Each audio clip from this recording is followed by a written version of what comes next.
Hi guys, the night air over the Nile River was still warm, even after the sun had gone down. A slow breeze moved across the dark water. Reeds whispered softly along the muddy banks. Somewhere far away, a dog barked once, then became quiet again. Small oil lamps flickered inside low mud-brick homes where tired families rested after another long day beneath the Egyptian sun. The stars above ancient Egypt always seemed close, clear and endless, hanging silently over the desert, over the fields, over the sleeping villages pressed carefully beside the river that gave life to everything.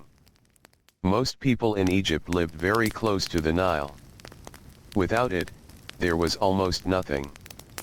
Beyond the green riverbanks waited long stretches of dry earth and drifting sand. Empty hills baked beneath the heat. Quiet desert winds carried dust through narrow roads where sandals scraped against stone and hardened dirt. But beside the river, life continued slowly. Boats drifted along dark water under the moonlight. Fishermen tied ropes with tired hands. Farmers slept lightly on woven mats before waking again long before sunrise. Bakers prepared grain for the next morning.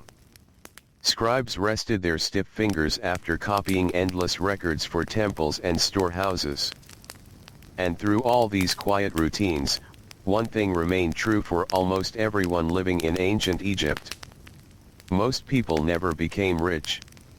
Not because they were lazy. Not because they lacked skill.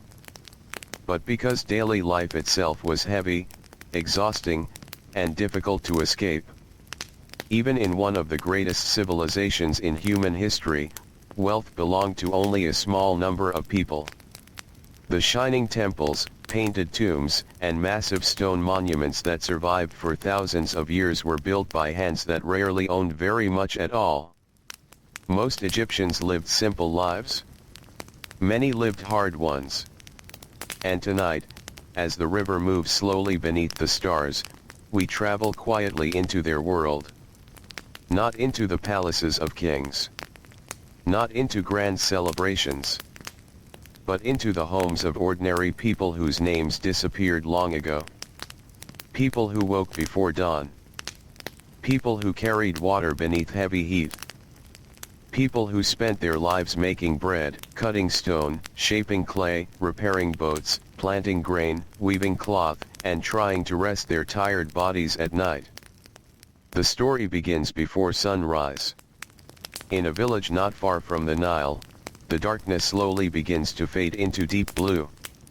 The coolness of night still lingers for a little while longer. A thin layer of smoke drifts from cooking fires that never fully went out. Inside one small home, a mother wakes first. The house is quiet except for breathing and the faint rustling of straw mats. The walls are made from mud bricks dried beneath the sun. The floor feels cool beneath her feet at this hour. Above her, the flat roof holds trapped warmth from the previous day. She moves carefully in the dim light. An oil lamp flickers beside a rough clay jar filled with water carried from the river the evening before. She grinds grain slowly with a heavy stone. The sound is soft and steady. Back and forth. Back and forth. Her shoulders already ache. She has done this nearly every morning of her life. Soon the smell of baking bread begins to fill the room. Thick flat loaves cooked over simple heat. Enough to quiet hunger for a little while. Outside, the village slowly wakes. Men stretch their sore backs before walking toward the fields. Children rub sleep from their eyes. Donkeys shuffle through dusty paths carrying baskets and jars. Somewhere nearby, someone coughs heavily in the morning air. The Nile floods had already passed months earlier, leaving dark fertile soil behind. Now farmers must work quickly before the growing heat of the day becomes unbearable. Most Egyptian farmers did not own large amounts of land. Many worked fields controlled by wealthy officials, temples, or the royal state itself.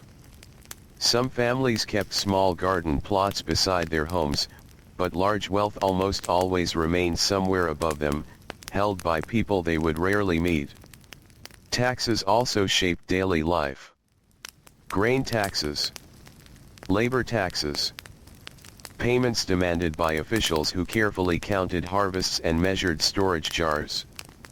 Scribes recorded everything. The amount of grain harvested. The number of animals owned. The work completed. The food stored. A farmer might spend months growing crops only to see large portions carried away into temple granaries or government storehouses. And still, the work never stopped. As sunlight slowly spreads across the horizon, the fields begin to glow gold beneath the morning haze. Workers walk barefoot through damp earth carrying wooden tools worn smooth by years of use. The river water nearby reflects pale orange light. Birds move low across the reeds. The beauty of Egypt was everywhere. But beauty did not make life easy. A farmer bends slowly beside young barley shoots. Sweat already forms along his neck although the morning is still young. His hands are rough and cracked from years of labor beneath the sun. He works carefully because mistakes can bring hunger later. Too little grain means trouble. A poor flood season means fear. An illness during harvest can destroy an entire year. For ordinary families, there was very little safety between survival and disaster. And yet life moved quietly forward. Near the fields, women carry baskets balanced against their hips. Some gather water. Others wash clothing beside the riverbank while speaking softly together. Children splash nearby before being called back to chores. The smell of wet mud mixes with river water and smoke drifting from cooking fires. Boats pass slowly along the Nile carrying fish, grain, stone, wood, and workers traveling between villages. Egypt depended on movement. Constant movement.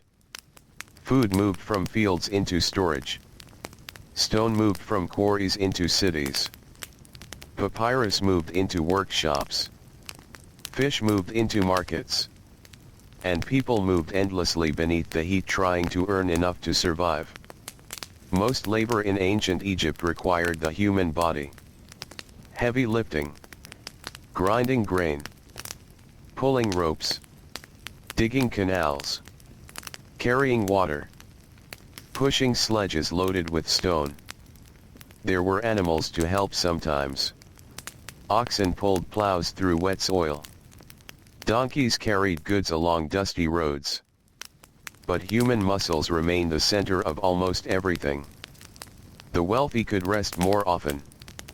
The poor rarely could. By midday, the heat becomes heavier. The desert sun presses down over rooftops and open roads. Air shimmers above stone walls. Workers wrap cloth around their heads while sweat darkens their linen clothing. Many homes have little protection from the heat. Mud brick walls help somewhat, especially during the evening, but daytime still feels exhausting. Inside crowded workshops, the air becomes thick and difficult to breathe. In one pottery workshop, several men shape wet clay beside spinning wheels. Their arms glisten with sweat. Kilns burn nearby, filling the room with dry heat and smoke. Finished jars stand carefully stacked along the walls waiting to carry oil, beer, grain, or water. The potters are skilled. Years of practice guide their hands. But skill alone does not bring wealth. Most craftsmen earned enough only to continue working another day. The finest goods often belonged to nobles, priests, and officials. Beautiful furniture, jewelry, painted walls, and fine linen existed in Egypt, but ordinary workers usually saw these things from a distance. Their own homes stayed simple. Small stools. Woven baskets. Clay cups.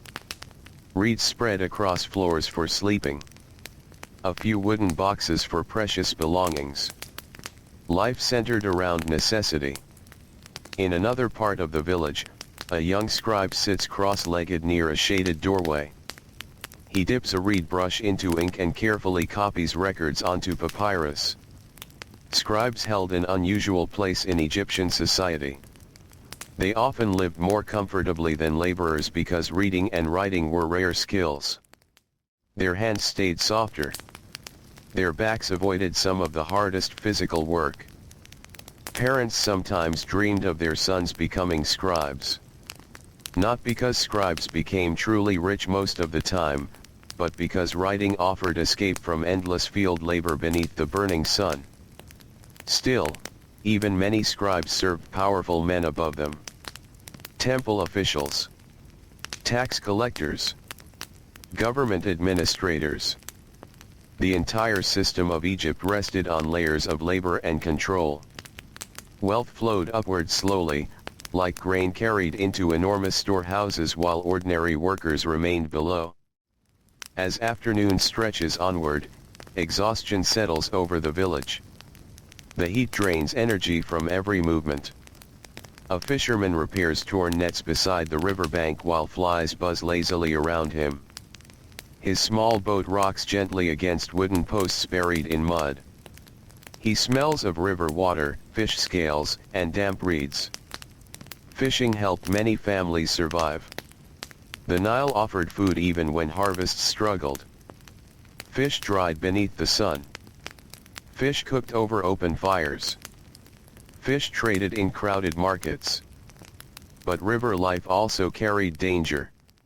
Crocodiles. Illness from dirty water. Insects that spread sickness. Injuries that healed slowly in a world without modern medicine. Even small wounds could become serious. Many Egyptians lived with constant pain. Bad teeth. Sore joints. Infections. Parasites from river water. Heavy labor damaged bodies over time. By middle age, many workers already moved slowly, their backs bent from years of lifting and carrying. And still they continued. Because stopping often meant hunger. As evening finally approaches, the sunlight softens across the river. Long shadows stretch over fields where workers finish the final tasks of the day. The air cools little by little. People begin returning home. Sandals scrape against dusty paths. Voices drift through narrow streets. Children chase one another beside mudbrick walls while mothers prepare the evening meal. Most meals remain simple. Bread. Beer made from grain. Onions. Beans. Lentils. Sometimes fish. Rarely meat for poorer families except during festivals or special occasions. Hunger was familiar to many people. Not always starvation, but a constant awareness of limited food and uncertain harvests. Inside homes, oil lamps glow softly against darkening walls. Families gather close together as night settles across the village. Some speak quietly about work. Others simply rest in silence. Bodies ache. Hands ache. Feet ache. The day leaves its weight on everyone. Outside, the Nile continues flowing through the darkness exactly as it had for countless generations before. Slow. Steady. Endless. In the distance, larger cities glow faintly beneath torchlight. Places filled with markets, temples, government buildings, workshops, and crowded streets where wealth appeared more visible. But even there, riches belonged mostly to a narrow group. Priests held enormous power in ancient Egypt. Temples controlled land, food, labor, and wealth across large regions. The great temple complexes were not only religious centers. They were economic machines. Storehouses filled with grain. Workshops filled with craftsmen. Offices filled with scribes recording endless transactions. Temple lands employed huge numbers of workers who remained dependent upon systems they could never truly control. The priests themselves often lived comfortably. High officials wore clean linen and owned servants. They ate better food. They rested in larger homes cooled by shaded courtyards and pools of water. But the workers who supported temple life rose before dawn like everyone else. A man hauling stone blocks for temple repairs could spend years helping create beauty he would never personally enjoy. A woman weaving fine linen for wealthy households might wear rougher clothing herself. This was the rhythm of Egyptian society. Quiet inequality beneath magnificent beauty. And many people accepted it as part of the natural order of the world. Religion shaped nearly every part of life. The gods watched everything. The flooding Nile. The growing crops. The movement of stars. The health of children. The fate of the dead. Most Egyptians hoped for stability more than wealth. A good flood season. Enough grain. Healthy children. Protection from illness. A peaceful burial after death. These mattered deeply. Because life often felt fragile. At night, villagers sometimes climbed onto flat rooftops to escape the heat trapped inside their homes. Families rested beneath open skies while warm winds drifted softly through the darkness. The stars above Egypt seemed endless then. Sharp and bright over silent desert hills. A father lies awake listening to distant frogs along the riverbank. Beside him, his children sleep quietly wrapped in simple linen cloth. Tomorrow will be another workday. Another morning carrying water. Another day beneath the heat. Another evening of tired muscles and dusty feet. Most lives followed this pattern year after year. There was little opportunity to suddenly rise into great wealth. A poor farmer usually remained poor. A laborer's son often became another laborer. Skills passed from parent to child. Fishing families raised fishermen. Potters raised potters. Farmers raised farmers. The structure of society remained stable partly because movement between classes happened slowly and rarely. There were exceptions sometimes. A talented scribe might rise higher. A successful merchant could improve his position. Certain soldiers earned rewards during periods of war. But for most Egyptians, life stayed close to where it began. The physical world around them reinforced this feeling. Massive temples towered overhead. Great statues of kings stood carved in stone. Royal tombs filled with treasures reminded ordinary people where power truly lived. Yet strangely, many workers still felt pride in Egypt. They loved the Nile. They respected old traditions. They celebrated festivals with music, dancing, and shared food when opportunities came. Even tired people still laughed sometimes beside cooking fires at night. Even exhausted workers still paused to watch beautiful sunsets over the river. Human life continued gently inside hardship. And the ancient world moved slowly onward beneath the stars. Far south along the Nile, another village settles into darkness. Palm trees rustle softly nearby. Goats sleep within fenced enclosures made from reeds and wood. The smell of damp earth rises after water has been poured across small garden plots beside the homes. Inside one narrow house, an elderly woman sits quietly grinding grain by lamplight. Her hands move more slowly now. Her back hurts constantly. The skin on her arms shows years beneath the sun. She remembers floods from long ago. Seasons of hunger. Seasons of abundance.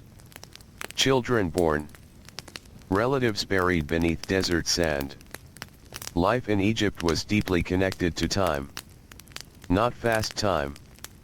Not hurried time. But slow repeating cycles. Flood. Planting. Harvest. Dry season. Again and again. The river decided much of human fate. When the Nile flooded properly, crops grew well. When floods failed, fear spread quickly. Food prices rose. Storage jars emptied. Poor families suffered first. The wealthy usually had reserves hidden safely away inside guarded granaries. This was another reason riches remained difficult for ordinary people to achieve. The environment itself created uncertainty. A few difficult seasons could erase years of hard work. A family might lose animals to disease. A father might become injured. A tax collector might still demand payment after a weak harvest. There was very little room for comfort. Even merchants who traveled the Nile carrying goods between towns faced risks. Boats could sink during storms. Goods could spoil. Theft sometimes happened along isolated roads. Still, trade brought movement and connection across Egypt.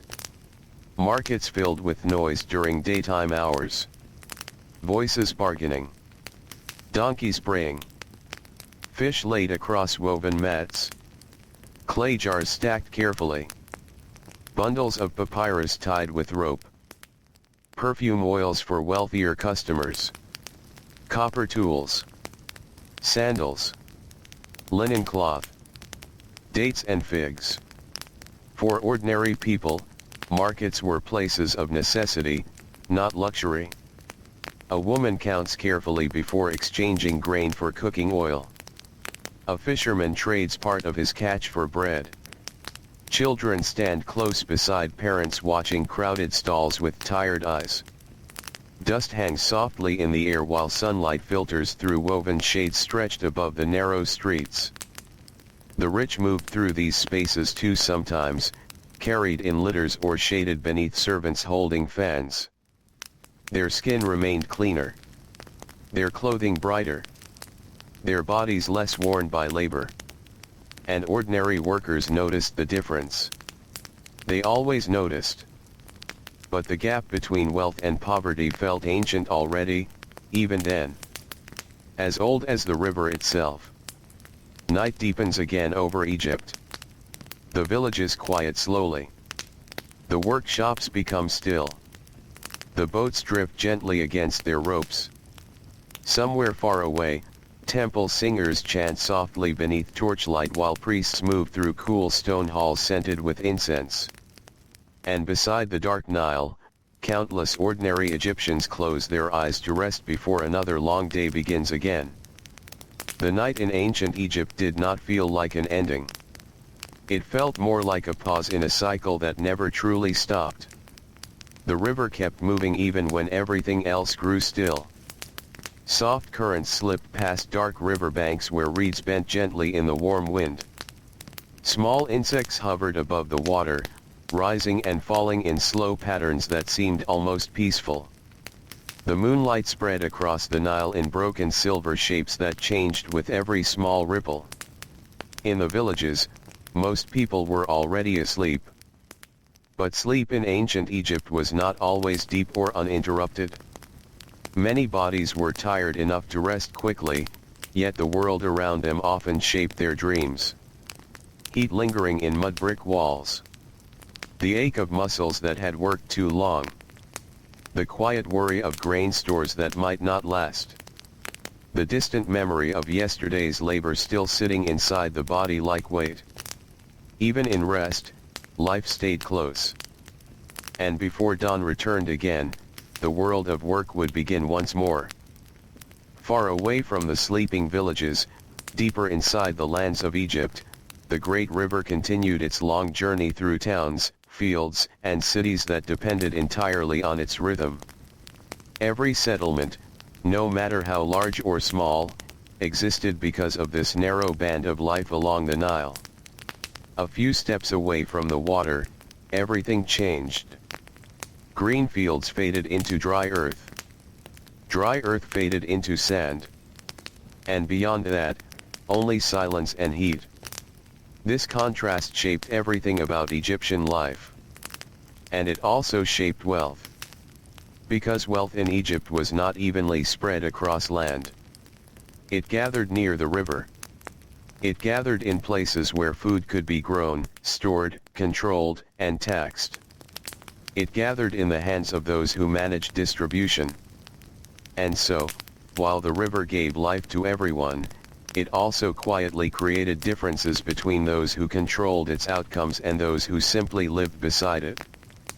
In the early hours before sunrise, a small group of workers begins to move through a narrow path between fields. Their footsteps are slow. Their bodies still heavy with sleep. They carry simple tools over their shoulders. Wooden plows. Rope. Small baskets. One man carries a jar of water that sloshes gently as he walks. The air is cooler now. A brief gift before the heat returns. Ahead of them, the fields stretch out in quiet darkness. The soil feels soft beneath bare feet. Somewhere in the distance, a bird calls once, then disappears into silence again. These workers belong to a larger system of labor that has existed for generations. Fields are rarely owned by those who work them. Instead, they are tied to temples, nobles, or state administrators who oversee production and collect portions of the harvest. To the workers, the land feels familiar. Almost like family. It is where they spend most of their lives. But ownership remains distant, written in records they never see, held by officials who rarely walk the same soil. As dawn slowly approaches, the horizon begins to lighten. A pale glow spreads above the eastern desert. The sky shifts from deep blue to soft gold. Shadows stretch long across the fields before slowly shrinking. And with the light comes movement. Oxen are guided forward with gentle commands. Wooden plows cut through damp earth. Soil turns over in slow heavy lines. Behind them, farmers follow carefully, guiding seed into the ground. The sound of labor returns to the world. Not loud. Not sudden. But steady. Repetitive. Familiar. This rhythm defines much of Egyptian life. Work begins early. Work continues until heat becomes too strong. Work pauses briefly. Then resumes again when the sun softens in the evening. In between, people rest where they can. Under trees. Beside irrigation channels. Inside shaded courtyards. Near riverbanks where wind carries a slight coolness. But rest is never long enough to remove all exhaustion. Because tomorrow will bring the same cycle again. And the day after that. And the day after that. In a nearby village, the smell of fresh bread begins to drift through the air again. Morning baking is already underway. Inside a low home, a woman leans over a clay oven where flat dough is pressed against heated surfaces. Her hands move quickly but carefully. The heat from the oven warms her face. Sweat gathers at her temples. Around her, children sit quietly eating small pieces of yesterday's bread softened with water or oil. Food in ancient Egypt was simple, but it was also the center of daily survival. Bread and beer formed the foundation of almost every meal. Grain was life. Grain could be stored. Grain could be measured. Grain could be taxed. Grain could be taken. And because of this, grain shaped not only diet, but also power. In the early sunlight, a group of scribes gathers near a small administrative building close to the fields. They sit in the shade, carefully unrolling papyrus sheets. Ink is prepared in small containers. Reed brushes are held between fingers trained for precision rather than strength. One scribe listens as another recites numbers. Amounts of grain collected. Number of workers assigned. Portions owed to temple stores. Portions owed to officials. Portions remaining for distribution. Everything must be recorded. Everything must be accounted for. The scribes work slowly, but with constant attention. A mistake in numbers could mean disagreement later. And disagreement in a system built on strict record-keeping could cause problems for entire villages. This is one of the reasons scribes held a special position. They were not the ones who carried stone or worked in fields. But they controlled written memory. And written memory was power. Still, even scribes lived within the same broader structure. Most were not wealthy in the way rulers were wealthy. They lived better than farmers in many cases, but they remained part of the same world of obligation and service. Above all of this stood the officials of higher rank. Men who managed regions. Men who reported to temples or royal administration. Men who rarely performed physical labor themselves. These layers of society formed a slow-rising structure, like steps carved into stone. At the bottom were those who worked the land, the river, the workshops. Above them, those who recorded, measured, and managed. Above them again, those who collected and controlled. And at the top, a very small number who lived in great comfort compared to everyone else. In the middle of the morning, as the sun rises higher, the fields become warmer. The light grows sharper. Heat begins to press down on everything. Farmers slow their movements. Oxen breathe heavily. Even birds seem to fly higher, away from the growing warmth. A man wipes sweat from his forehead and pauses briefly beside an irrigation channel. Water moves through narrow carved paths that bring life into the soil. Without this system, much of Egypt would remain dry and empty. But maintaining canals requires constant effort. Clearing mud. Repairing banks. Guiding flow. It is endless maintenance. A quiet kind of labor that never truly finishes. Nearby, a young boy carries small bundles of reeds to help reinforce a channel edge. His arms are thin, but he moves without complaint. He has grown up seeing this work every day.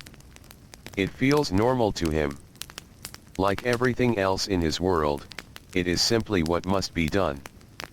As the morning continues, the sound of tools working the earth mixes with distant river sounds. The Nile remains steady. Unchanging in appearance, even as it slowly reshapes the land around it. Boats continue to pass along its surface. Some carry goods between villages. Some carry officials traveling to inspect land and collect records. Some carry families moving to new work locations. The river connects everything. But it does not change the fact that wealth stays uneven. By midday, the heat becomes stronger again. The sun stands high above the desert, turning the world bright and heavy. Work slows across the fields. Many workers seek shade beneath palm trees or temporary cloth shelters. Conversation becomes quieter. Movement becomes slower. Even breathing feels heavier in the thick air. In a small workshop near the village center, a group of women weave linen on wooden looms. Their hands move in repeated patterns. Thread passes over and under. Over and under. The rhythm is steady, almost calming. But the work is long. Hours pass without change. Finished linen will be used for clothing, for storage wrapping, for trade, and for offerings in temples. Fine linen especially becomes part of wealth display among elites. Soft white cloth worn by those who do not spend their days in mud or stone dust. Inside the workshop, light filters through small openings in the walls. Dust floats gently in the air. The sound of weaving blends with distant village life. Outside, a merchant prepares goods for transport along the river. He checks baskets of dried fish, jars sealed with clay, bundles of papyrus, and small containers of oil. His boat is narrow but stable. It will travel north along the Nile, stopping at several settlements where goods can be exchanged. Trade offers possibility. A chance to improve one's position. A chance, though never a guarantee. Because trade depends on many things outside control.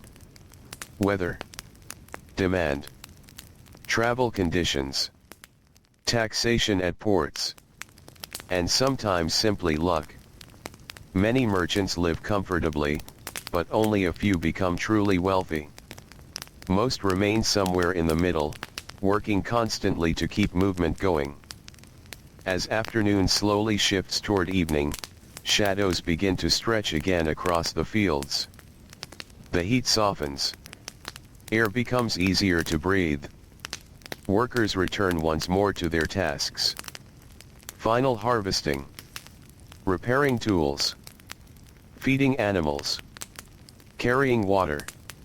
Each action feels lighter than midday, but still carries fatigue from the full day's effort. In the distance, the Nile reflects orange light again. The same river. The same flow. Unchanging in its path. But always shaping the lives along its edges. As the sun lowers further, villagers begin to return home. Paths fill slowly with movement. Sandals brushing dust. Soft conversations between tired voices. Children running ahead before slowing again near doorways. Inside homes, evening meals are prepared once more. Simple food. Warm food. Familiar food. The smell of cooking rises into the cooling air. And with it comes a brief sense of peace. Not wealth. Not luxury. But relief. Because another day of survival has been completed. And for many in ancient Egypt, that alone was enough to carry them into the quiet of night. As darkness begins to return, oil lamps are lit again. Small flames flicker against mud walls. Families gather close together. Some speak softly. Some remain silent.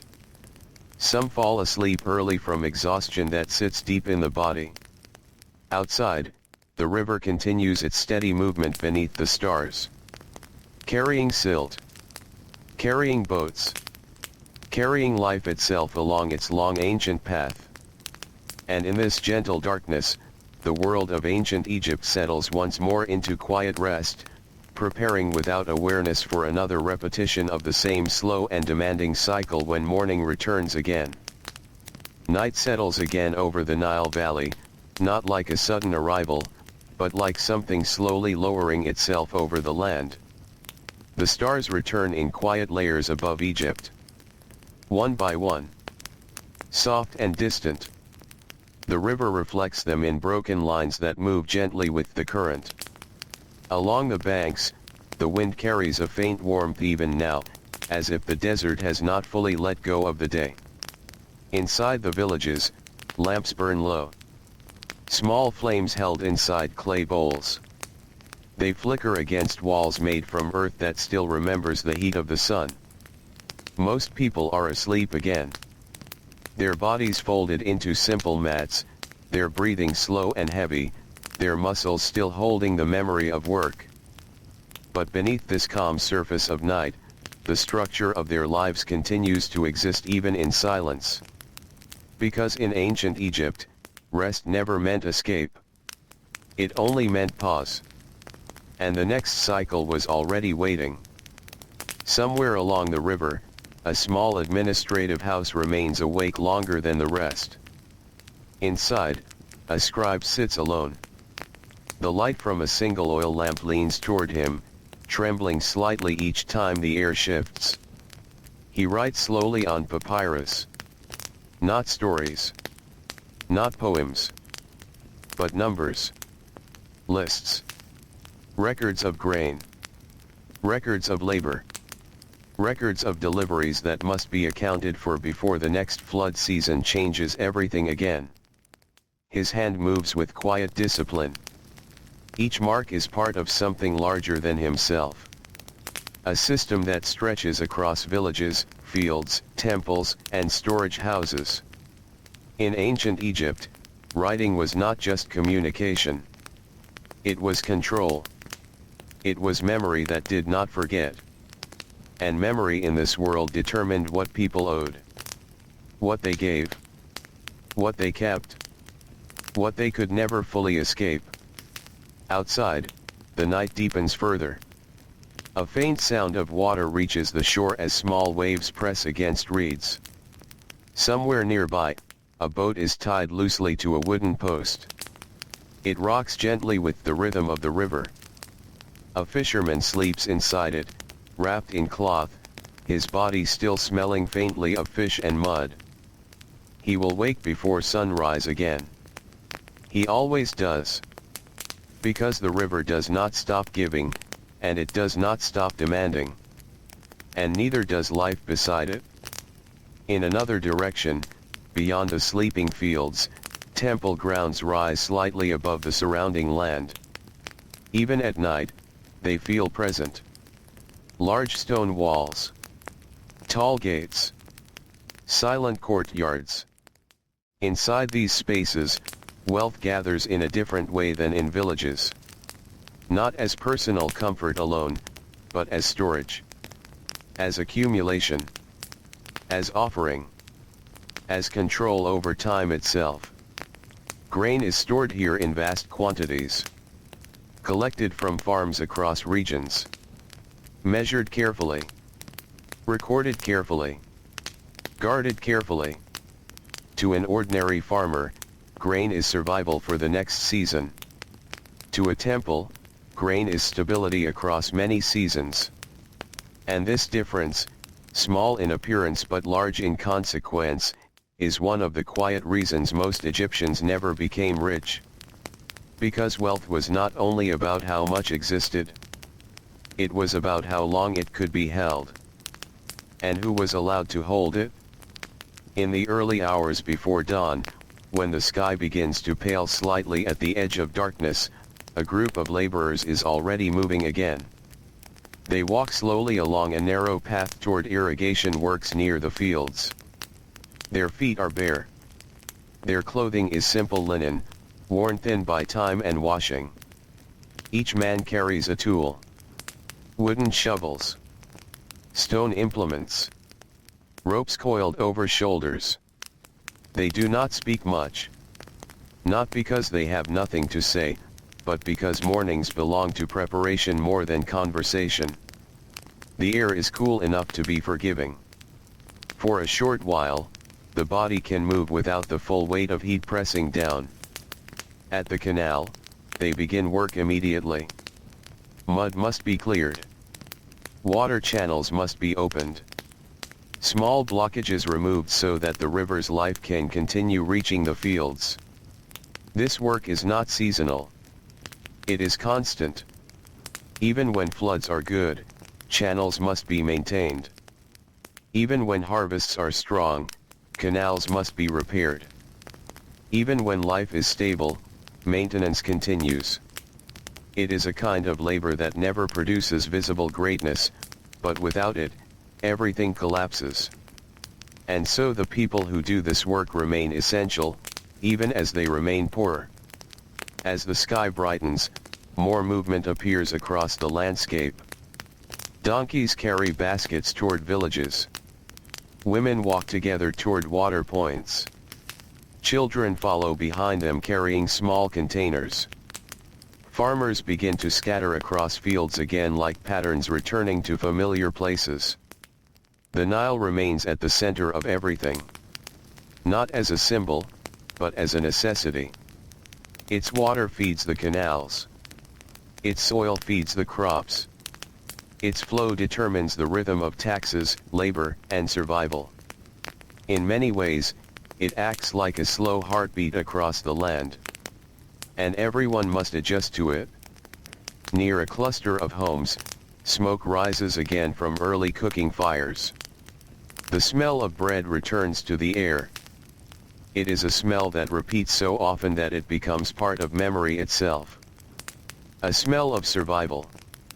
Inside one home, a man sits quietly before leaving for the fields. He eats slowly. not because there is much to enjoy, but because food must be made to last. His wife sits beside him, already preparing tools for the day. There is little discussion about the future. Not because they do not think about it, but because the future is shaped so strongly by forces beyond individual control. Flood levels, tax demands, health, harvest conditions. These are not things decided by personal effort alone. They are conditions of life. And so planning becomes simple. Work today. Prepare for tomorrow. Hope the river behaves. As the morning grows stronger, scribes begin to appear again in small administrative posts across the region. They are calm figures in a world of physical labor. They sit under shade while others move in the sun. They hold reed brushes instead of tools for digging or lifting.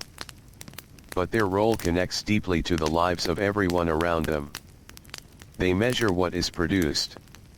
They record what is owed. They decide, through writing, how much leaves one household and enters another system. This is not personal power in the way modern minds might imagine. It is structural power. Quiet, persistent, bureaucratic. And it shapes inequality in ways that are not always visible in daily moments. A farmer sees grain taken away. A worker sees labor assigned. A family sees portions distributed. But behind all of this is a system of records that keeps everything aligned in a long chain of obligation. As the sun rises higher, the heat begins to return. Slowly at first. Then steadily. The air grows heavier. The ground warms. Shadows shrink. Work becomes more difficult again. In a quarry site not far from the river, men begin to move large stone blocks. Ropes tighten around rough edges. Wooden sledges scrape across sand. The sound is low and continuous. Stone against earth. Stone against wood. Stone against stone. This is the kind of labor that builds Egypt's most lasting images. Temples. Monuments. Statues that stand for thousands of years. But the people who move these stones often lie far from the final beauty of what they are building. They feel only weight, dust, heat, fatigue. And yet the work continues because it is part of the same system that connects labor to authority, and authority to permanence. By midday, most activity slows again. The heat becomes almost complete in its presence. Even the river seems to move more quietly under the sun. Workers rest in whatever shade they can find. Under trees. Beside walls. Inside partially open structures that trap cooler air. Breathing becomes slow. Conversation becomes rare. The body conserves itself until movement becomes necessary again. In this stillness, the social differences of Egypt remain present, but quieter. A wealthy official might rest in a shaded courtyard with water nearby. A laborer might rest on packed earth beside a field. Both rest. But their conditions differ in comfort, in recovery, in distance from exhaustion. Still, both depend on the same river. Both depend on the same grain. Both depend on the same system that ties everyone together. As afternoon slowly begins its long descent toward evening, life starts to return again. Tools are lifted. Work resumes. Animals are guided back into movement. Water is carried. Repairs continue. Tasks that were paused now restart with slower but steady energy. And as always, the Nile continues its quiet presence beside it all. Not changing its pace. Not rushing. Not slowing. Just moving. As if time itself is measured along its flow. And in this ancient rhythm, where wealth gathers slowly in certain hands and remains distant for many others, life continues in cycles that feel both familiar and unchanging. Evening will come again. And with it, another pause. Another rest. Another night beneath the same endless sky over Egypt, where ordinary lives continue to move gently forward within a world shaped by labor, land, and the long memory of the river. Evening returns to Egypt the same way it always does, not as a sharp change, but as a soft lowering of light across the land. The sun slips down behind the desert slowly, as if it is reluctant to leave. Its last warmth lingers on stone walls and dry fields. Then even that fades, and the air begins to cool again. Along the Nile, the water turns darker, reflecting the sky in deepening shades of blue and faint gold. Small ripples catch the last light, then lose it again, one by one. Villages begin to breathe differently at this hour. Not louder. Not faster. Just lighter. The hardest part of the day is behind them, and yet the body still remembers it. Tired shoulders. Dust-covered feet. Hands that have not fully relaxed since morning. Inside homes made of mud, brick and reed, people return from the fields, from the riverbanks, from workshops and canals and small roads that connect everything together. Doors open and close softly. Cooking fires are lit again. Smoke rises in thin, slow streams that drift upward and disappear into the cooling air. This is the hour when survival feels briefly manageable. Not easy, but contained. A man sits near the doorway of his home, resting his elbows on his knees. His skin carries the color of long days outside. His hands are rough, not from a single season, but from many years repeating the same motions. Digging. Carrying. Repairing. He does not think in terms of wealth. Not in distant dreams or large numbers. His thoughts are smaller. Will the grain last? Will the canal hold? Will the next season be kind? Across from him, his wife pours water into a clay cup. The water came from the Nile earlier in the day, carried in jars balanced carefully along a narrow path. Everything in this life requires movement. Even rest is prepared through effort. Children sit nearby, quieter now after a long day of running through fields and dusty paths. Their energy fades quickly at this hour, as if the world itself is asking them to slow down. One of them holds a piece of bread, already half-eaten. Another leans against the wall, eyes closing and opening slowly, fighting sleep without really understanding why. In many homes across Egypt, the evening meal is simple but steady. Bread softened with water or oil. Onions with salt. Lentils cooked until soft. Sometimes fish brought from the river. Sometimes dates when they are available. The food does not change much from day to day. But it is enough to continue. Enough to wake again tomorrow. Enough to step back into the same rhythm of labor when the sun returns. Outside, the village paths grow quieter. Footsteps fade. Voices soften. The sounds of tools being set down replace the sounds of tools being used. Wood touching wood. Stone resting against stone. The small closing sounds of work ending for the day. Near the fields, irrigation channels still carry water in slow movement, even as no one watches them closely now. The Nile continues feeding the land without pause. It does not care that people are resting. It does not wait for them to be ready. It simply continues its cycle, as it always has. And in a world like this, where survival depends so directly on a river that cannot be controlled, wealth becomes tied not only to effort, but to position. Those who manage water. Those who measure grain. Those who record land. Those who collect tax. They stand slightly closer to stability.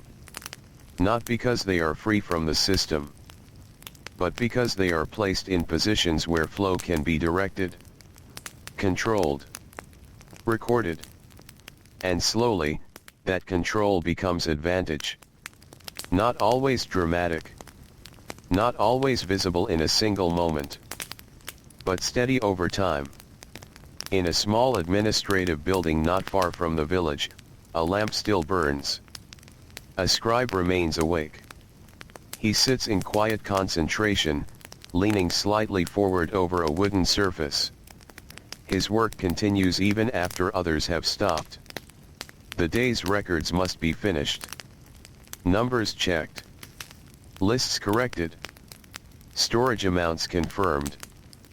He writes carefully, because writing in this world is not casual. It is responsibility.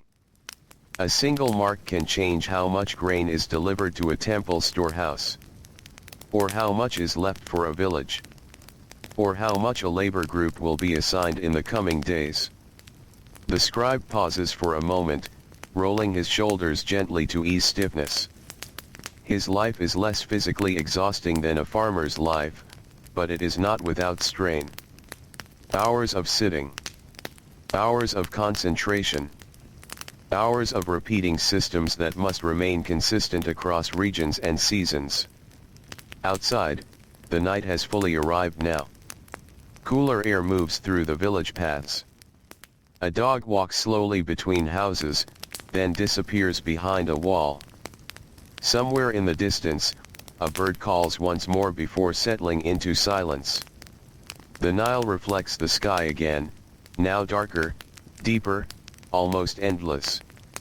Along its banks, fishermen prepare for night or early morning work. Some boats are pulled closer to shore. Others remain tied loosely in place, rocking gently with the water's movement. A fisherman lies inside one boat, wrapped in cloth. He watches the sky for a while before sleep comes. His thoughts drift, not toward wealth, but toward weather, currents, and catch. Whether the nets will be full. Whether the river will be kind. Whether tomorrow will bring enough fish to trade for bread. In ancient Egypt, wealth often begins with control over resources that do not belong to any single person. Water, land, grain storage, labor organization. These are shared realities, but not equally controlled. And because of that, inequality grows quietly, without needing sudden change or visible conflict in everyday moments. It grows through repetition, through record keeping, through distribution, through structure. In the fields, now resting under night, the soil holds the memory of the day's work. Plow lines remain visible even in dim light. Canals continue their slow flow. And somewhere deep beneath the surface, seeds placed earlier in the season begin their invisible transformation. Life continues even when no one is watching it directly. In a nearby home, an elderly man sits near the doorway, looking out at the dark fields. He has seen many cycles of planting and harvest. Many floods of the Nile. Many seasons of abundance and seasons of difficulty. His memory stretches across years that feel, to him, like layers of the same repeating pattern. He remembers times when grain was easier to come by. And times when it was not. Times when labor felt lighter. And times when every movement felt heavier than the last. But through all of it, the structure of life remained familiar. Work. Rest. Work again. The river rises in memory as much as it rises in water. Always shaping. Always returning. Never truly still. Above him, the night sky remains full and quiet.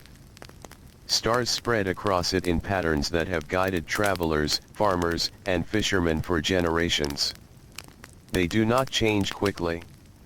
They do not rush. They simply remain. a constant presence over a changing land. Inside homes, people drift into sleep one by one. Bodies loosen. Breathing slows. The day releases its hold. Even so, sleep in this world is never completely separate from work. Because tomorrow is already prepared in the structure of life. Fields waiting. Canals waiting. Records waiting. The river waiting. And in the larger cities, where temples rise above the surrounding land, the same night settles over stone courtyards and storage halls filled with grain collected from many distant villages. Guardians rest near gates. Priests move quietly through dim halls before retiring. And the stored wealth of the land sits still, measured and contained, representing not only food, but time itself preserved in large quantities. Time gathered from harvests. Time taken from labor. Time distributed through systems that rarely change quickly. Far away, small villages remain unaware of these larger movements, even though they are part of them. They feel the effects. In grain portions. In taxes. In labor demands. In the rhythm of seasons that always seems to return with the same expectations. And yet life continues within it. Because life always continues where the Nile allows it to continue. The river does not create wealth or poverty directly. But it shapes the conditions where both become possible. It gives generously. And it demands constant attention in return. As the night deepens further, Egypt becomes quieter still. The wind moves gently across fields. Reeds along the river shift softly. The world slows into a shared stillness that touches every home, every workshop, every canal, every boat resting against the shore. And beneath that stillness, the long structure of daily life remains intact, waiting without urgency for the next morning light to return and begin the cycle again. The night deepens even further over the land of Egypt, settling into a quiet so complete that it feels almost like the world has slowed its breathing. The Nile moves on as it always does, but even its movement seems softer now, as if the river itself is resting between thoughts. Along its banks, darkness gathers in layers. First over the fields, then the paths, then the rooftops of villages, until everything becomes part of the same quiet shape beneath the sky. Only the stars remain unchanged. They hang above the desert and river alike, distant and steady, watching over a land that has learned to live by repetition. In the stillness, the boundaries between places begin to feel less sharp. Village and field. Temple and workshop. Home and road. All of it blends into one long sleeping landscape. And yet beneath this calm surface, the systems of life remain active in invisible ways, like roots continuing to grow under soil even when nothing moves above. In a large storage complex not far from the river, guarded walls stand silent under moonlight. Inside, vast quantities of grain are stored in clay jars and woven containers. The air here is dry and still. It carries the faint scent of harvested fields, of time gathered and held in place. A single guard walks slowly along a corridor between storage rooms. His footsteps echo softly against stone. He carries no urgency in his movement.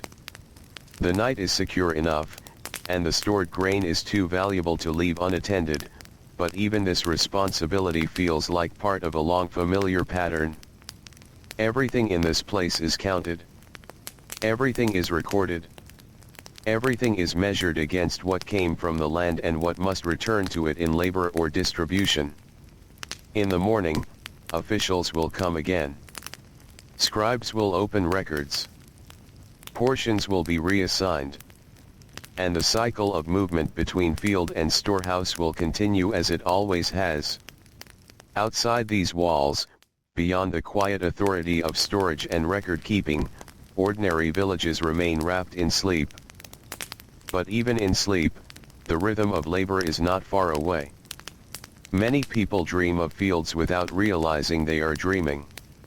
Of walking paths worn smooth by daily travel. Of carrying water jars that feel heavier than they should. Of waiting for the sun to rise so that movement can begin again. In one small home near the river, a woman shifts slightly in her sleep.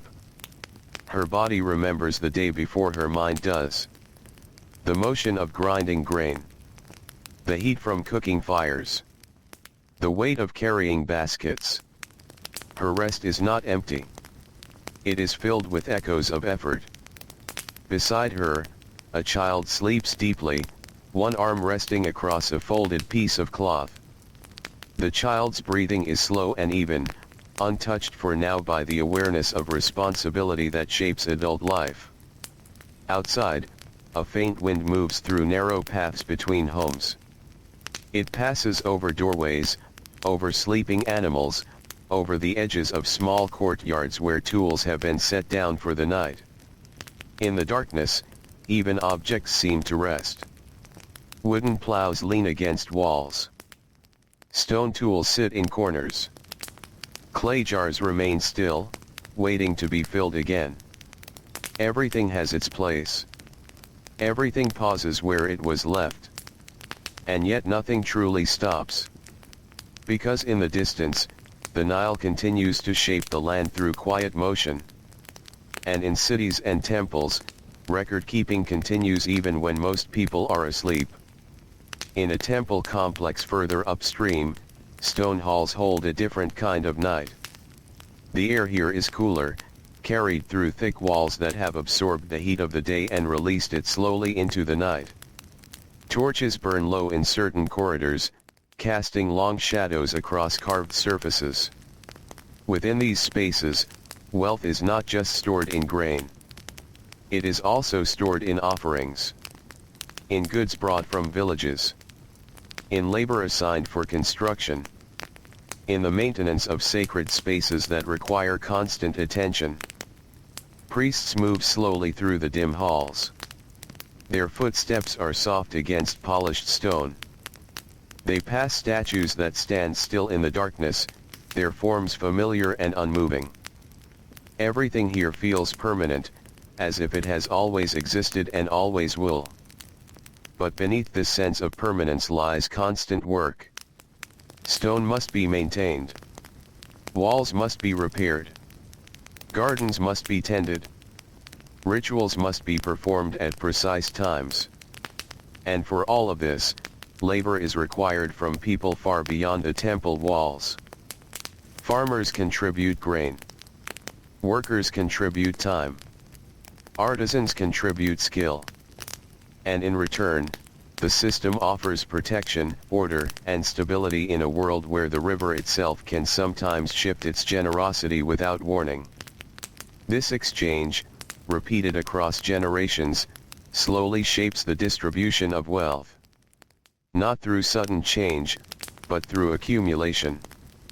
A little at a time. Season after season. Year after year. Far away from the temple, in a smaller settlement closer to the desert edge, the night feels more open. Here, the wind carries more dust. The air is slightly drier. The fields are fewer and more scattered. Life is still tied to the river, but with greater distance, survival requires even more careful planning. A man sits awake near the entrance of his home. He is not working now, but his thoughts remain close to work. He thinks of irrigation channels that must be checked tomorrow. Of tools that need repair. Of grain that must be rationed carefully through the remaining days before the next harvest. He does not think of wealth as something distant or abstract. He thinks of it as something measured in jars. In bundles. In hours of labor that can be exchanged for food or security. In this world, wealth is not a fixed idea. It is a condition of balance. And balance is fragile. A single poor season can shift it. A delayed flood can strain it. An illness can weaken it. A demand from officials can reduce it. And so most lives remain close to the edge of uncertainty, even when the land itself appears stable and abundant. Above him, the sky is vast and open. The stars here feel even more distant than they do near the river. There is less noise, less movement. Only the wind and the faint sound of nocturnal life moving through the desert edges. Somewhere in that darkness, caravans may be resting. Merchants traveling between regions pause for the night, their goods tied and guarded. Trade continues even in silence. Goods move from place to place along routes that connect Egypt internally and beyond its borders. Copper, linen, grain, wood, oil. Each item carries effort within it. Each item represents time spent by human hands. But the benefit of that movement is not shared equally. Those who control routes and exchanges often gain more stability than those who simply produce the goods. And so even trade, which appears open and fluid, becomes another layer in the slow shaping of wealth. Back in the villages, sleep begins to deepen for most households. The night grows colder now.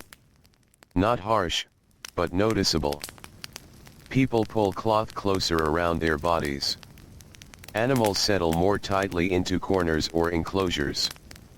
The world narrows into warmth and darkness and quiet breathing. In one home, an older woman wakes briefly. Not fully awake, but aware enough to adjust her position near the wall. She listens for a moment to the sounds outside. Nothing urgent. Only wind. Only river. Only the faint presence of a world continuing without interruption. She has lived long enough to understand these patterns without needing to name them. The rise of morning. The return of heat. The pause of evening. The repetition that shapes every life around her. She closes her eyes again slowly. Her thoughts drift not toward the future, but toward simple familiarity. Water. Bread. Work. Rest. The basic structure of existence. As the night continues, the Nile remains the central thread holding everything together. It is not only water. It is direction. It is memory. It is continuity. It is the reason villages exist where they do, and the reason they remain where they are. It brings fertility to fields, but also demands constant attention. It creates abundance, but only through effort. It allows life, but never without labor. And because of this, the relationship between people and river is never passive. It is always active. Always maintained. Always repeated. And in that repetition, society takes shape. Wealth gathers slowly where control over resources is strongest. Work remains heaviest where dependence on those resources is greatest. And most people remain somewhere in between, carrying the weight of both survival and structure without ever stepping outside it completely. The night moves forward without change. Time passes, but gently.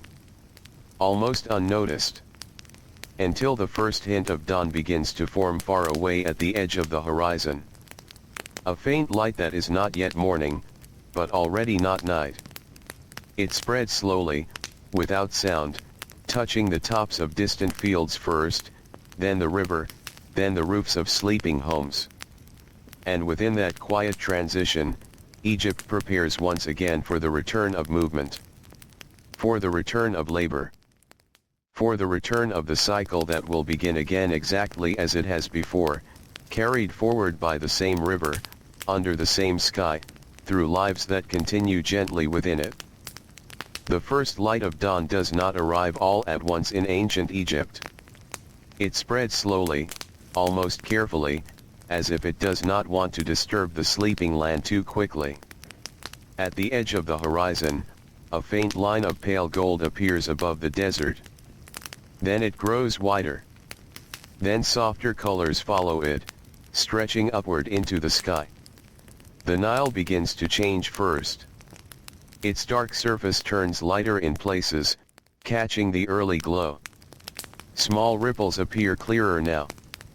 The river does not change its pace, but it changes its face, becoming something between night and day for a brief moment. In the villages, people begin to wake again. Not suddenly. Not loudly. But in stages, like a long quiet unfolding. A hand moves beneath a cloth. A body shifts on a mat. An eye opens and closes once before adjusting to the early light. The world returns gently, but it returns with certainty. Because in this land, dawn is not optional. It is obligation. Farmers are the first to move through the paths again. Their steps are slower at first, as if the body is remembering what it means to stand after rest. They gather tools that were left leaning against walls or resting on the ground. Wooden plows, ropes, baskets. Simple items that hold the shape of their entire working life. Outside, the air is cool for only a short time. It will not last. It never lasts for long. But in these early hours, there is a small kindness in the weather. A softness that allows movement without strain. A brief relief before heat returns and settles over everything again. Along narrow paths between homes and fields, the same patterns begin to form. People walking toward the river. Toward irrigation channels. Toward fields already waiting in quiet rows. Toward workshops where work will resume before the day becomes too heavy. A donkey shakes its head slowly as a basket is placed onto its back. A woman ties cloth more tightly around her hair. A child follows behind an older sibling, still half asleep, carrying a small container filled with water. Everything begins again in familiar order. Not because it is chosen each day, but because it has always been this way. In a small field near the river, a group of workers gathers beside a canal that runs like a thin line of life through the land. The water inside it moves steadily, reflecting early light in soft flashes.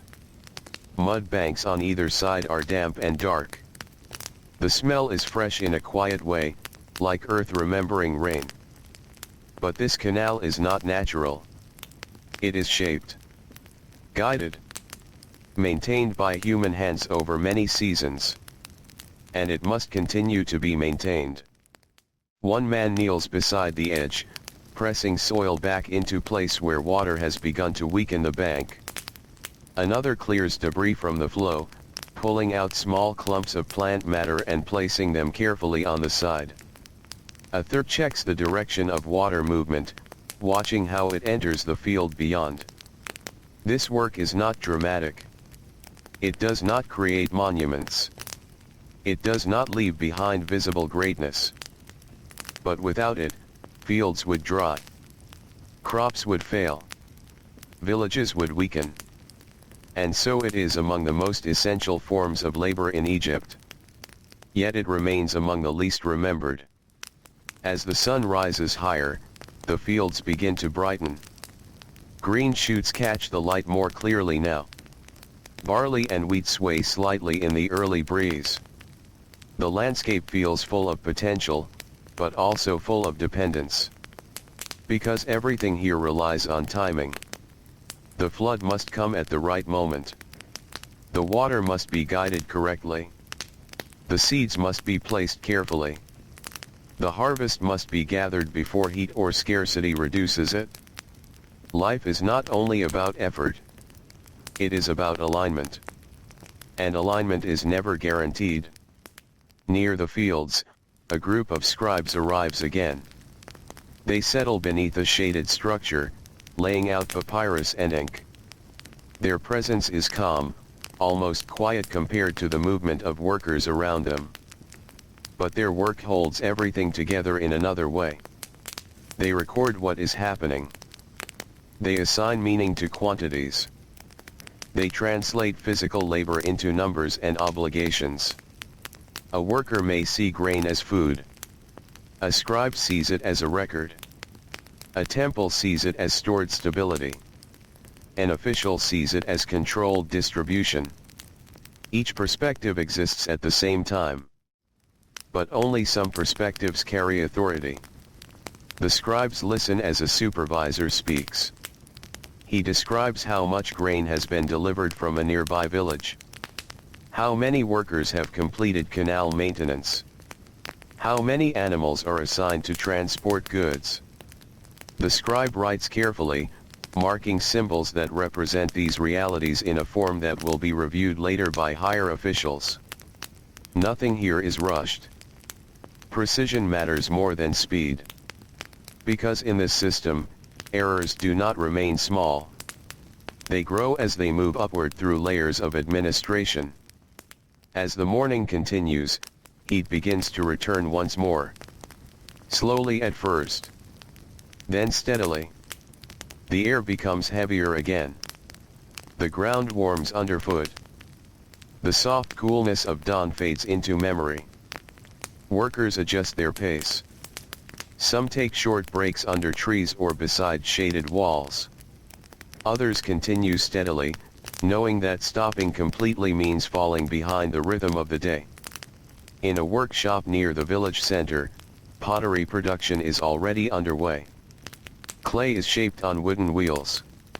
Hands move with practiced rhythm. Water is used carefully to keep the material workable. Finished jars are placed in rows to dry before firing. The workshop is filled with a quiet combination of motion and repetition. No single piece stands out. Each item is part of a larger flow of production. Some jars will carry grain. Some will hold oil. Some will store water from the Nile itself. And each one will travel further than the hands that shaped it. That is how goods move in this world. From hand to hand. From place to place. From worker to storage. From storage to distribution. From distribution back into survival. And always, somewhere along that chain, value is adjusted. Not always equally. Not always fairly. But consistently through systems that are larger than any one person. By midday, the heat becomes fully present again. It presses down over fields, paths, and rooftops. Movement slows.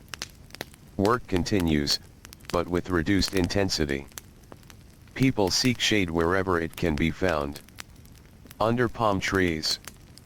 Beside irrigation walls. Inside partially covered spaces where air can still move. The river becomes a place of rest again. Not for stopping entirely, but for pausing.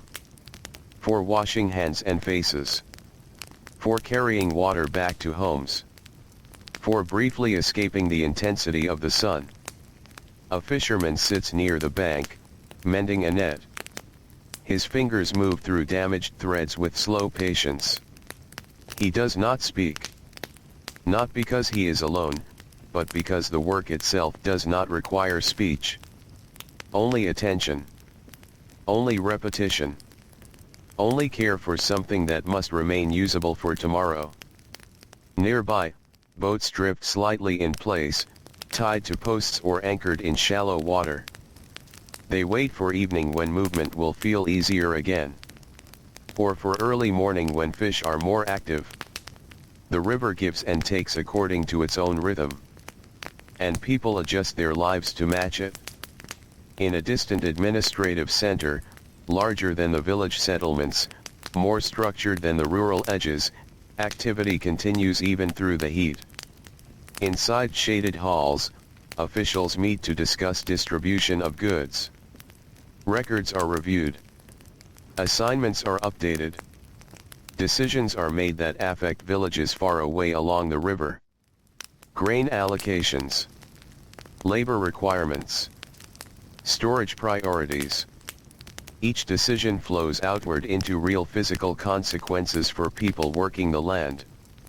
A slight change in record keeping can mean a slight change in burden. And over time, these small changes accumulate into visible differences between households and regions. Some areas remain stable. Others struggle. Some families manage to store enough to avoid hardship. Others remain close to uncertainty year after year. Not because of sudden misfortune alone, but because of position within a system that organizes flow.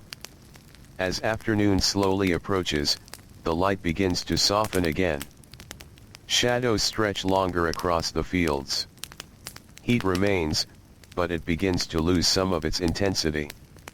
Work resumes in slightly fuller rhythm. Canals are checked again. Animals are guided back into movement. Tools are repaired or replaced where needed. And the day continues its long passage toward evening. Across Egypt, this pattern repeats with almost no variation. Morning work. Midday pause. Afternoon return. Evening rest. Night silence. And then again. And again. And again. Not as repetition without meaning, but as the structure that makes survival possible in a land shaped by a single great river. As the sun lowers once more, the Nile reflects the sky in softer tones. Villages begin to prepare again for evening. Smoke rises from cooking fires. Water is carried one more time. Tools are set down. Voices become gentler. And the world slowly returns to the quiet state that will carry it into another night beneath the same vast sky. Evening spreads softly across Egypt once again, covering the land in warm fading light. The day's heat lingers in the stone and earth, but already the air begins to change. A cooler breeze drifts slowly from the river, carrying the smell of wet reeds and damp soil. Along the Nile, the water glows faintly beneath the sinking sun. Boats move more quietly now. The hard brightness of midday is gone, replaced by softer shadows that stretch across fields and narrow village paths. Workers return home in slow groups. Some walk silently, too tired for conversation. Others speak in low voices about ordinary things. A damaged tool. A stubborn animal. A canal that will need repair tomorrow. No one moves quickly anymore. The body resists quickness after a day beneath the Egyptian sun. Sandals drag lightly through dust. Cloth hangs loose against tired shoulders. Hands remain stiff from work even after the work itself has ended. Near the edge of one village, a group of laborers pauses beside the river before returning home. They kneel near the water and wash their arms slowly. Mud slips away from their skin in cloudy swirls. One man cups water over his face and closes his eyes for a moment longer than necessary, holding onto the coolness while he can. Behind them, fields stretch outward in neat rows touched by evening light. The crops sway gently in the breeze. Beautiful from a distance. Peaceful. But every line in those fields represents labor. Every healthy patch of grain represents hours of carrying, digging, planting, guiding water, repairing damage, and enduring heat. The land appears calm at this hour because the people who maintain it are finally slowing down.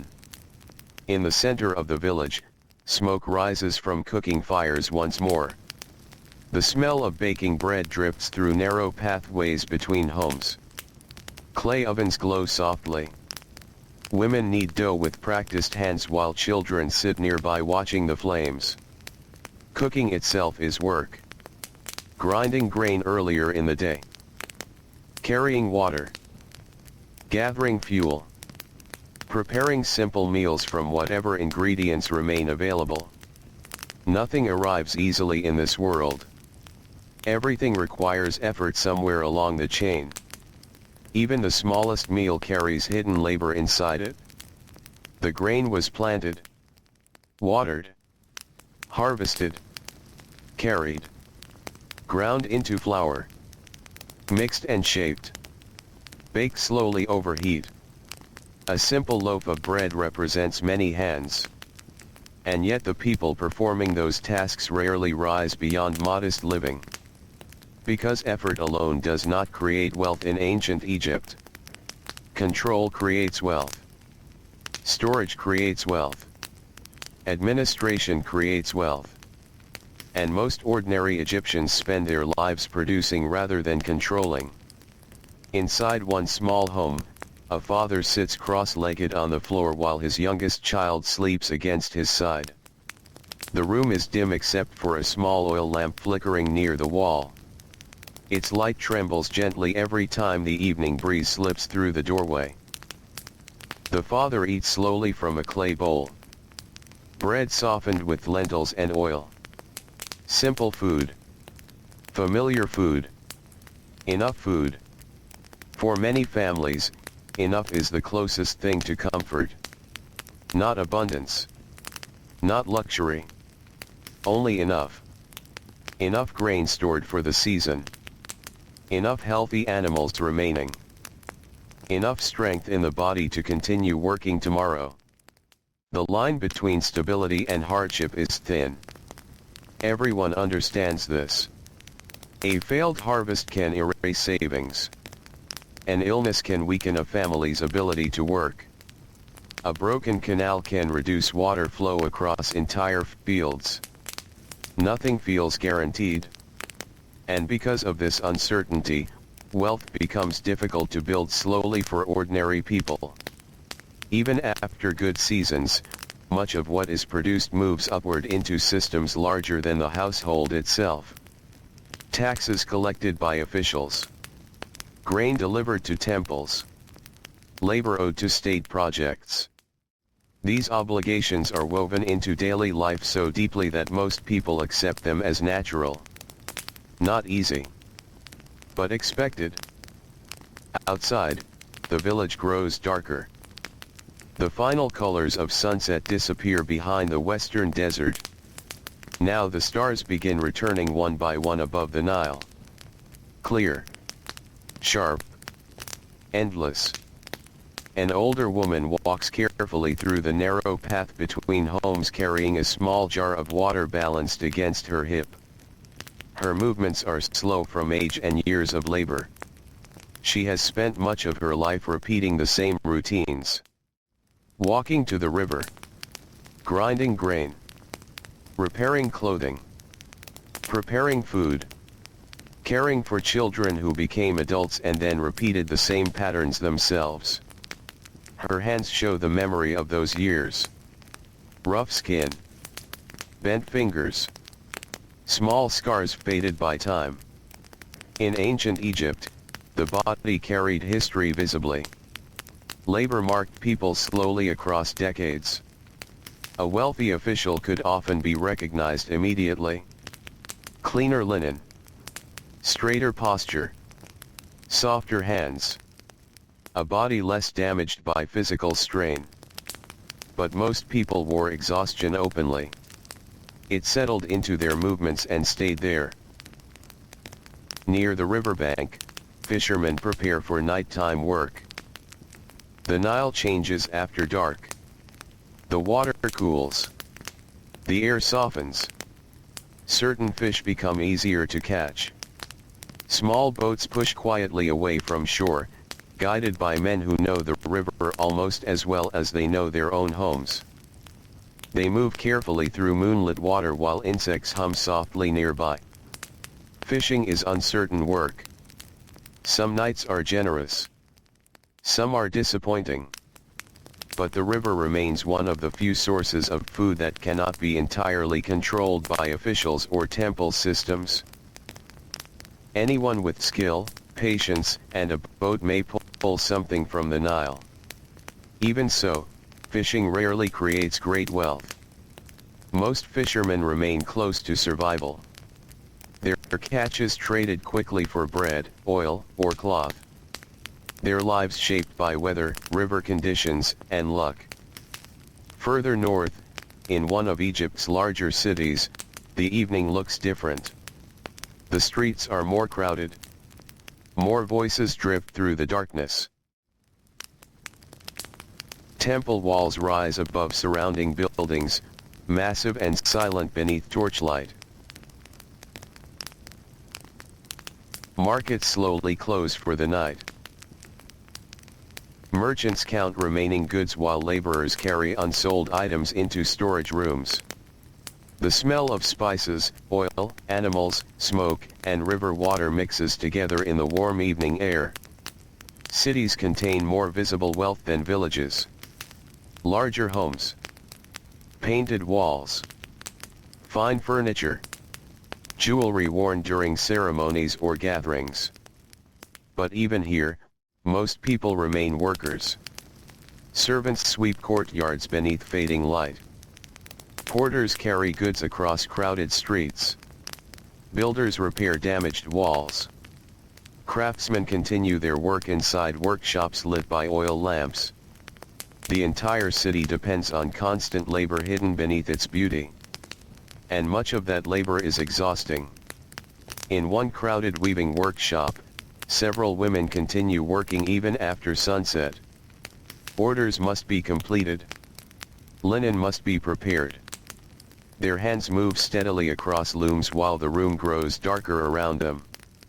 Oil lamps cast long shadows against the walls. The air inside feels warm and dry. Threads brush softly against wooden frames. One woman stretches her aching fingers briefly before continuing again. There is always more work waiting. Always another task. Always another order. Most people cannot afford long periods of rest. Rest belongs mainly to those whose labor is performed by others. In the distance, somewhere beyond the city, a temple ceremony begins quietly beneath the stars.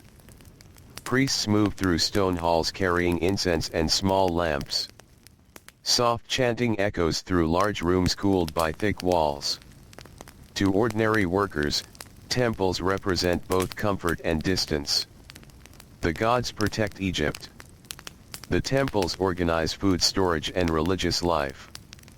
But temples also hold wealth ordinary people will never touch. Granaries filled with grain. Storehouses filled with goods. Land worked by countless laborers. The power feels permanent. Like the river itself. And permanence creates stability for some while leaving others always dependent. As night deepens further, homes across Egypt settle into silence once again. Children fall asleep first. Then parents. Then the final quiet conversations fade into darkness. Outside, the Nile continues flowing beneath moonlight. Steady. Ancient. Unhurried. The river does not know which families are wealthy and which are poor. It touches every village the same way. Yet human systems built around the river shape lives very differently. One family stores enough grain to survive difficult seasons comfortably. Another counts every loaf carefully before sleep. One official records taxes from shaded rooms. Another man spends the entire day beneath the burning sun carrying stone. And still, all of them fall asleep beneath the same sky. All of them wake again to the same dawn. The world of ancient Egypt moves slowly like this. Not through sudden change, but through repetition so constant that it begins to feel eternal. And beside the endless Nile, ordinary people continue resting their tired bodies through another warm Egyptian night, gathering strength for tomorrow's labor waiting quietly beyond the darkness. Long after most of the villages have fallen asleep, the Nile still moves through the darkness with the same quiet patience it has carried for thousands of years. The water does not hurry. It slips past reeds and mud banks in slow silver currents beneath the moonlight. Occasionally a fish breaks the surface for only a moment before disappearing again beneath the dark water. The night air feels softer now. Cool enough for relief, though never truly cold. A breeze drifts across the river and through the sleeping settlements beside it, brushing against rooftops where some families rest beneath the open sky.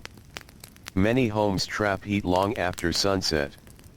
Mud brick walls protect against the worst of the sun, but during the hottest seasons the air indoors can remain heavy well into the night. So people climb ladders or narrow stairways to their roofs carrying woven mats and thin linen coverings. Above them, the stars stretch endlessly. The desert sky over Egypt is wide and clear, untouched by the glow of modern cities that do not yet exist. Constellations appear sharp and bright. Generations of Egyptians have looked upward at these same stars after long days of labor. Farmers, boatmen, servants, stone workers, bakers, scribes, each one ending the day beneath the same silent heavens. On one rooftop, a young mother lies awake beside her sleeping children. She listens to the sounds of the night. A donkey shifting somewhere nearby. The faint creaking of a boat tied along the riverbank. Wind moving softly through palm leaves. Her body aches from the day's work, but her mind remains lightly awake for a while longer. Tomorrow she will rise before sunrise again. She already knows the shape of the coming day. Grinding grain before dawn. Preparing bread. Carrying water. Cleaning clothing beside the river. Watching children. Repairing woven baskets that have begun to split along the edges. The work never fully ends. It simply changes form as the hours pass. In ancient Egypt, women often carried enormous responsibility inside the household economy. Not always visible in official records. Not always honored with statues or carved inscriptions. But essential all the same. Food preparation alone consumed many hours each day. Grain had to be crushed slowly between grinding stones. Water hauled repeatedly from the Nile. Cooking fires maintained. Storage jars checked carefully for spoilage or insects. A poorly managed household could slip toward hunger quickly. So skill mattered deeply. Patience mattered. Routine mattered. Yet even with all this effort, most families remained only modestly secure. Because survival depended on so many uncertain things beyond personal discipline. The flood levels. Crop yields. Tax demands. Illness. Injury. A single problem could disturb the balance of an entire household. And balance in ancient Egypt was delicate for ordinary people. Below the rooftop, the narrow village paths lie empty now. Earlier they were filled with movement and dust and tired voices returning from labor. But now only shadows remain between the mud brick walls. A cat slips silently along one alley searching for scraps. Near a doorway, bundles of reeds lean against a wall waiting for tomorrow's repairs. Nothing is wasted here. Old rope is reused. Broken tools are repaired repeatedly. Worn sandals are patched until they can no longer hold together. For wealthy officials, possessions may symbolize status. For ordinary workers, possessions are survival. Everything must last as long as possible. Farther downriver, a transport boat moves quietly through the darkness. Its sail hangs loose in the weak night breeze while several men guide the vessel carefully along calmer water near the bank. The boat carries grain jars toward a larger city farther north. Even at night, Egypt continues moving goods constantly along the Nile. The river is the country's great road. Much easier than traveling across dry desert paths beneath the sun. The men aboard the boat are tired but alert. River travel after dark carries risks. Shallow areas. Hidden debris. Changing currents. But nighttime travel also avoids some of the brutal daytime heat. One worker sits near the front of the vessel chewing slowly on dried bread. His shoulders hurt from lifting cargo earlier. his hands smell faintly of rope and river mud. He stares quietly toward the shoreline where small clusters of lamps glow faintly in distant villages. He has spent much of his life carrying goods that belong to other people. Grain harvested by farmers. Oil stored in temple warehouses. Linen woven in crowded workshops. He moves wealth through Egypt without ever truly possessing it himself. This quiet separation between labor and ownership exists everywhere along the Nile. The hands doing the work are rarely the hands controlling the greatest rewards. As the boat continues northward, the massive outline of a temple complex slowly appears against the night sky. Tall columns rise dark and silent above the riverbank. Even in darkness, the structure feels enormous. Permanent. Stone lasts longer than mud brick. Longer than wooden homes. Longer than ordinary lives. The temples of Egypt were built to endure. And they required endless labor to maintain that endurance. Stonecutters in quarries. Boatmen transporting massive blocks. Builders shaping walls beneath scorching sunlight. Artists painting carvings. Servants cleaning floors and courtyards. Gardeners tending temple grounds. Priests overseeing rituals and storage systems. An entire world of labor surrounded every great monument. Yet when later generations looked upon these places, they mostly remembered the kings and gods. Not the tired workers whose bodies slowly wore down creating them. Near the temple entrance, a pair of guards stand quietly beneath torchlight. The flames flicker in the warm night air. Inside the complex, grain stores remain sealed behind thick walls. Large quantities of food sit protected here while countless ordinary families carefully measure each meal at home. This difference matters. Because true wealth in ancient Egypt often meant protection from uncertainty. The ability to survive poor harvests comfortably. The ability to rest while others continued laboring. The ability to store large amounts of grain, oil, livestock, or land across many seasons. Most people never reached that level of security. Their lives remain tied closely to each harvest cycle. Each flood season. Each year of work. Back in the villages, deeper silence settles over the homes. The oil lamps burn lower. Children turn in their sleep. Some people dream peacefully. Others sleep uneasily, their minds still carrying quiet worries from the day. An older farmer wakes briefly during the night with pain in his knees. Years of bending through fields have left stiffness that never fully disappears. He sits quietly for a moment, listening to frogs along the riverbank outside. Then slowly lies back down again. Aging in ancient Egypt was difficult for laborers. There was no retirement waiting after decades of work. Most people continued as long as their bodies allowed. Families cared for older relatives when possible, but resources were often limited. An injured worker or elderly parent could strain an entire household already living close to survival. This was another reason wealth remained rare. Ordinary families spent much of their energy simply maintaining stability from one season to the next. There was little room to accumulate large reserves. Even during good years, obligations consumed much of what people produced. Taxes. Temple offerings. Food storage. Tool repairs. Animal feed. Daily needs never stopped arriving. Near dawn, the night slowly begins to loosen its hold over the land. The stars fade little by little. A pale gray softness appears above the eastern horizon. The Nile changes color again, turning from dark silver toward muted blue. Birds begin to stir among the reeds. The world prepares itself quietly for another day. On rooftops, people begin waking one by one. Some remain lying still for a few moments longer, holding on to the last coolness before sunrise.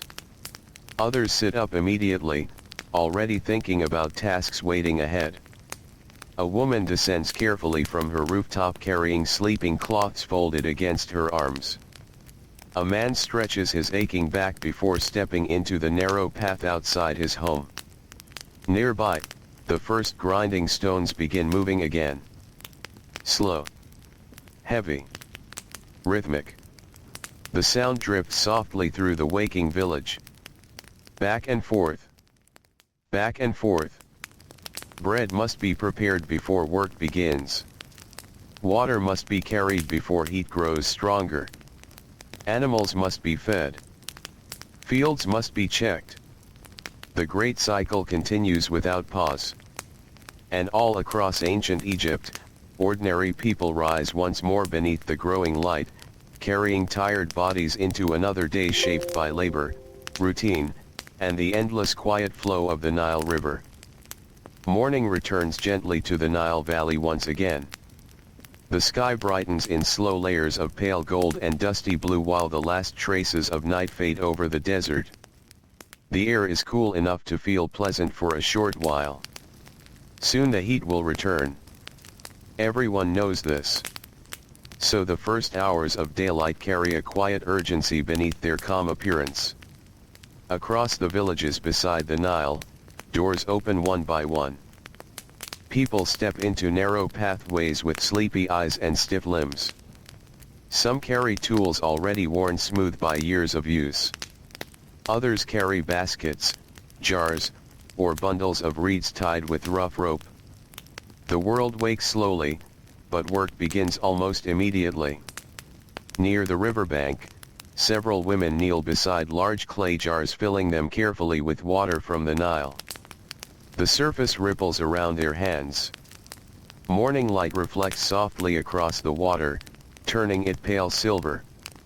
They work without much conversation at first. The body wakes gradually. Thoughts remain quiet during these early moments. A young girl stands nearby holding a smaller jar against her chest. It feels heavy to her already, though she tries not to complain. She has watched her mother make this walk every day for as long as she can remember. Soon it will simply become part of her own life too. In ancient Egypt, many routines began in childhood. Children learned by watching. By carrying small versions of adult responsibilities. By repeating tasks until repetition itself became normal. A boy follows his father toward the fields carrying a wooden hoe almost as tall as he is. He drags it slightly through the dust when he grows tired. His father says nothing. He simply slows his own pace a little so the boy can keep up. Ahead of them, the fields stretch wide beside the river. Green against the pale brown earth beyond. Beautiful in the soft morning light. But beauty in Egypt often depended on difficult labor hidden beneath the surface. The irrigation channels feeding these fields must constantly be maintained. Mud removed. Banks repaired. Flow adjusted carefully depending on water levels. The Nile gives life generously, but only to people willing to work endlessly beside it. And so most Egyptians spent their lives very close to labor. Very close to exhaustion. Very close to uncertainty. The fields belong mostly to temples, nobles, or the state. Ordinary farmers work them season after season, yet true ownership remains distant. A farmer may know every corner of the land he tends. He may understand its soil, its water flow, its difficult patches and fertile patches better than anyone else. But knowledge does not always bring control. Control belongs higher up the structure of society. And this structure changes very slowly. As the sun rises further, the sounds of work spread across the countryside. Wood scraping earth. Oxen breathing heavily while pulling plows. Water splashing into channels. Voices calling instructions across fields. The rhythm feels ancient already. Steady. Repetitive. almost endless. In one field, several workers harvest flax used for linen production. They bend low beneath the growing heat, cutting stalks carefully and gathering them into bundles. Sweat forms quickly along their arms and necks. Even in the morning, labor begins wearing down the body. The workers know the heat will worsen by midday. Still, there is no choice except to continue. A poor harvest affects everyone below the wealthy classes first. Food becomes expensive.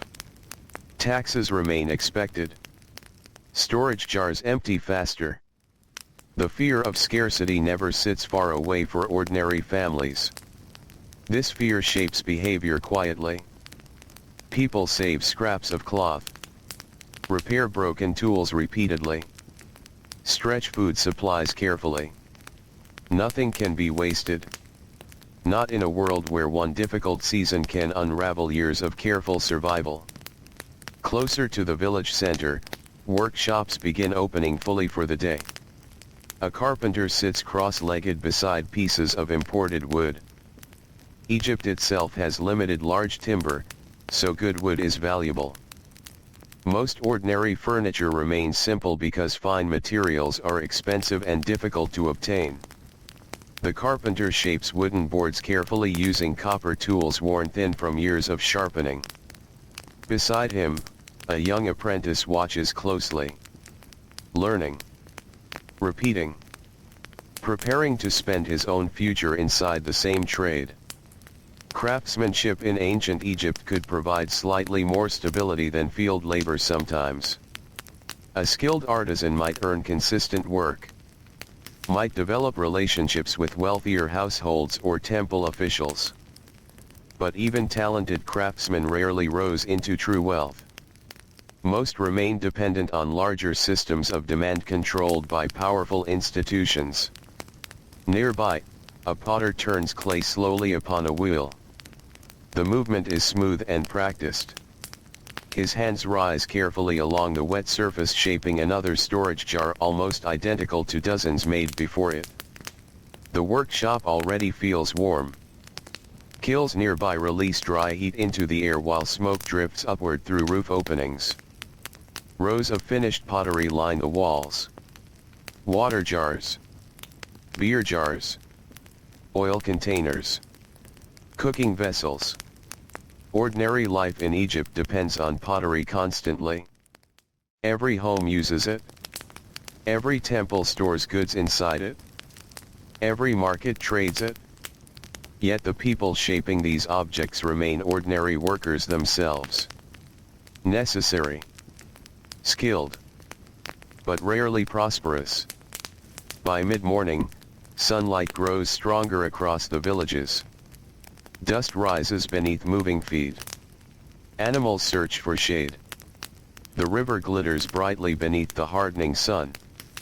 Along the Nile, fishermen pull in morning catches while others repair damaged nets stretched across wooden frames. Fish scales shine briefly before disappearing into baskets bound for market. The smell of river water mixes with mud and drying reeds. Fishing communities live close to uncertainty too. Some days bring good catches. Some days bring little. Storms can damage boats. Crocodiles lurk in certain areas. Illness spreads easily near stagnant water during hotter months. And still, the river remains a source of survival impossible to ignore.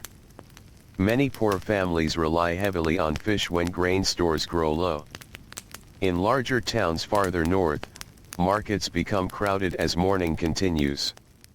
Voices echo through narrow streets lined with stalls and woven shades protecting merchants from direct sunlight. Grain sellers sit beside carefully measured sacks. Vegetable sellers arrange onions and beans in neat rows. Fishmongers brush flies away from fresh catches laid across reed mats. Donkeys move slowly through the crowd carrying baskets loaded with goods.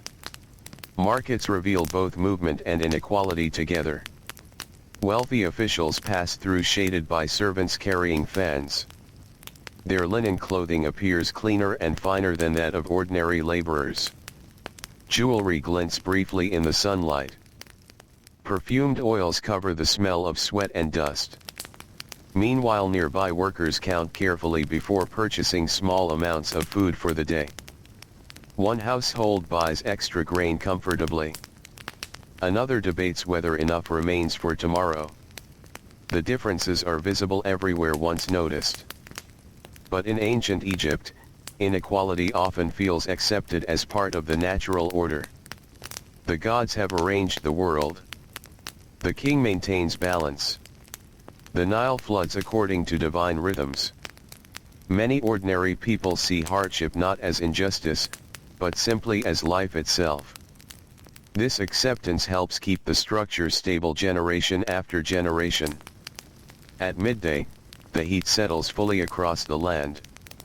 The sun hangs overhead like a heavy weight pressing down on every field, every rooftop, every road. Work slows where possible. Laborers rest beside irrigation channels or beneath palm trees. Some remove sandals briefly to cool aching feet in damp soil near the water.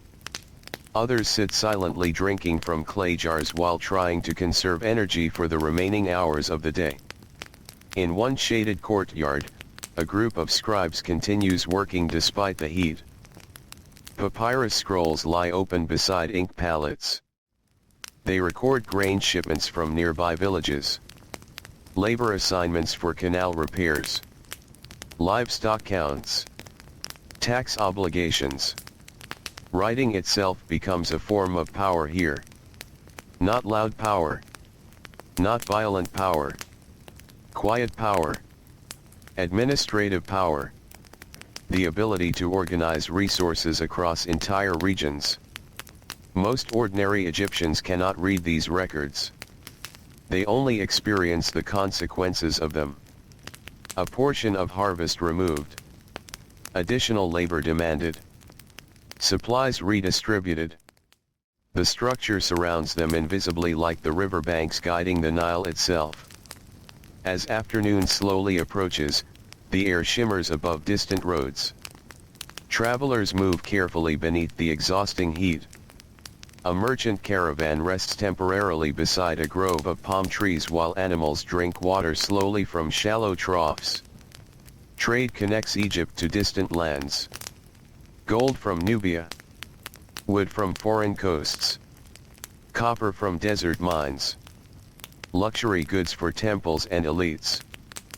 But ordinary villagers rarely touch these expensive items. Their lives remain close to simpler necessities. Bread. Water. Fish. Linen. Shelter. Rest. And even those basic things require endless effort to maintain. As the sun finally begins lowering again, relief slowly returns to the land. Shadows lengthen across fields. Workers straighten their backs carefully after hours bent beneath the sun. Tools are gathered. Animals guided homeward. The Nile glows warmly beneath evening light once more. And all across Egypt, ordinary people begin the slow tired journey back toward their homes, carrying dust-covered bodies through another evening shaped by labor, survival, and the quiet hope that tomorrow's burdens will not be heavier than today's. Evening settles gently over Egypt once more, softening the sharp edges of the day. The terrible brightness of the afternoon sun slowly fades from the fields. Heat still rises from the earth, but the air begins to loosen, allowing people to breathe more deeply again.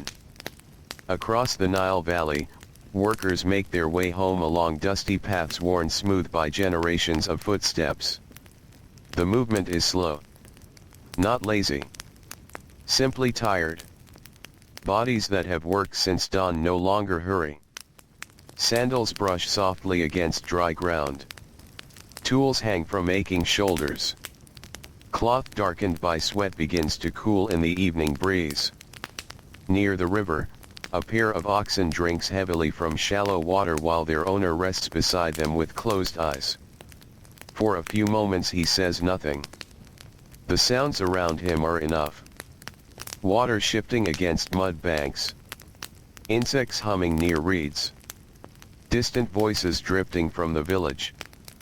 This quiet hour between labor and darkness is often the gentlest part of the day. Not because hardship disappears, but because it pauses long enough for the body to notice relief. The Nile glows gold beneath the lowering sun. Fishing boats drift slowly back toward shore carrying modest catches gathered during the afternoon. A fisherman lifts a woven basket from his boat and sets it carefully onto the riverbank. Inside are several fish, enough perhaps to trade for grain and oil. Enough perhaps for one more stable day. He squats beside the water briefly, washing his hands while staring quietly at the current. His life has always followed the river's moods. Good seasons. Poor seasons. High water. Low water. Storms that damaged nets. Calm mornings where the fish came easily. The river gives no guarantees. Only possibilities. And so his wealth never grows very large. When extra food appears, it is traded quickly for necessities. When tools break, they must be repaired immediately. When sickness arrives, savings disappear. This pattern repeats across thousands of lives along the Nile. Most people remain close to survival not because they lack skill or discipline, but because nearly everything they earn must constantly flow back into daily living. Nothing stays still long enough to become true wealth. In the villages, cooking fires begin appearing one by one as dusk deepens. Thin streams of smoke rise into the darkening sky. The smell of baking bread drifts softly through narrow streets between mud-brick homes. Children run through the pathways for a little while longer before exhaustion slows them too. Their laughter echoes briefly against the walls before fading into quieter evening sounds. Inside one home, a woman kneels beside a grinding stone preparing grain for tomorrow morning. Even now, after a full day of work, preparation continues. The stone moves heavily beneath her hands. Back and forth. Back and forth. A rhythm repeated so many times that her body performs it almost without thought. Her wrists ache. Her shoulders burn from carrying water earlier. Still, she continues. Because morning arrives quickly in Egypt. And morning always brings more work waiting. An older relative rests nearby against the wall, weaving broken reeds into repaired basket sides. Nothing useful is thrown away easily. Old baskets become patched baskets. Worn clothing becomes rags. Broken jars become tools for drainage or storage. The ordinary households of Egypt survive partly through careful reuse of nearly everything they possess. Luxury belongs mostly elsewhere. In larger homes beyond the village center. In temple storerooms. In estates owned by officials whose lives feel distant even when they live only a few miles away. As darkness slowly thickens outside, oil lamps flicker to life inside homes across the Nile Valley. Their light is soft and uneven. It dances against mud walls and low ceilings blackened slightly by years of smoke. Families gather close together around simple meals. Bread torn by hand. Lentils cooked until soft. Onions dipped in salt. Sometimes fish. Sometimes dates. Sometimes nothing more than grain beer and coarse bread when supplies grow thin. Meals are rarely large. But they are shared carefully. Conversation remains quiet at this hour. People speak of tomorrow's tasks. Of neighbors. Of water levels. Of someone feeling ill. Of a tool needing repair before sunrise. Ordinary worries fill ordinary evenings. No one speaks much about becoming rich. That dream belongs mostly to stories or distant imaginations. Most people think instead about stability. Enough grain stored safely. Healthy children. Strong animals. A successful harvest. These are the real measures of comfort in ancient Egypt. Outside, the village slowly grows calmer. Animals settle into fenced areas beside homes. Dogs curl into sleeping shapes near doorways. A warm breeze moves gently through palm trees along the riverbank. Farther away, deeper into the desert, the night air cools more quickly over open sand and empty stone. The contrast between river and desert shapes everything here. Without the Nile, these villages would not exist. Without constant labor beside the river, the Nile's gifts could not fully support them. Life depends on cooperation between human effort and natural cycles. And because nature itself remains unpredictable, complete security is rare. Even wealthy officials worry about poor flood seasons. But the poor feel those dangers first and most severely. In one of Egypt's larger towns, a group of laborers sleeps together inside a crowded workers' building near a construction site. Their work continues on a temple expansion farther upriver. Massive stone blocks wait nearby beneath moonlight. The men lie on woven mats close together, already asleep from exhaustion. Their bodies carry fine dust from quarry work and hauling stone beneath the sun. Many of them will spend years helping build structures they will never personally enjoy. Their labor creates permanence for rulers, priests, and future generations. But their own lives remain temporary and uncertain. A worker may injure his back. A labor crew may lose food supplies during difficult seasons. A man may grow old before earning enough to care comfortably for his family. Large projects create employment, but they rarely create widespread wealth. Instead, they reinforce the structure already in place. The monuments rise upward. The workers remain below. Not slaves in many cases, as later stories sometimes imagine, but laborers bound by obligation, taxation, seasonal work systems, and economic necessity. Human bodies remain Egypt's greatest resource. And those bodies wear down slowly year after year. Near the construction site, a scribe finishes recording the day's labor assignments before rolling closed a papyrus scroll. Even now, administration continues quietly behind the scenes. Every stone counted. Every ration measured. Every worker listed. Writing preserves the structure of power carefully. A farmer may forget how much grain was owed last season. A written record does not forget. This makes the scribes valuable. And it also makes the system stable. The same obligations return year after year because they are remembered formally. Recorded. Stored. Protected. Back in the villages, the stars now shine brightly over the Nile. The river reflects them in long trembling patterns across dark water. Families begin settling fully into sleep. Children first. Then older relatives. Then parents whose bodies can no longer resist exhaustion. Some people sleep indoors. Others climb onto rooftops where the night breeze feels cooler against their skin. A young boy lies awake for a few moments watching the stars above him. Tomorrow he will follow his father to the fields again. Someday he will inherit the same routines. The same labor. The same careful relationship with grain, water, taxes, and survival. Social movement exists in Egypt, but only in narrow spaces. A talented scribe might rise. A successful merchant might improve his standing. A soldier might earn reward after military service. But most people remain close to the lives into which they were born. And so generation after generation, the same rhythms continue beside the Nile. The same work. The same worries.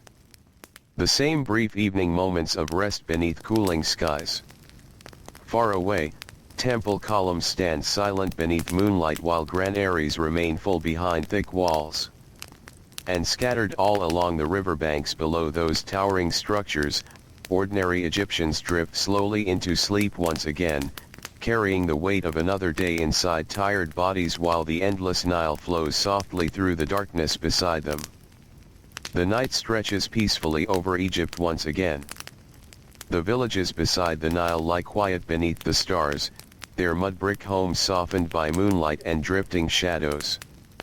The river moves slowly through the darkness, wide and patient, carrying cool air across the sleeping fields. Most people are resting now. At least their bodies are.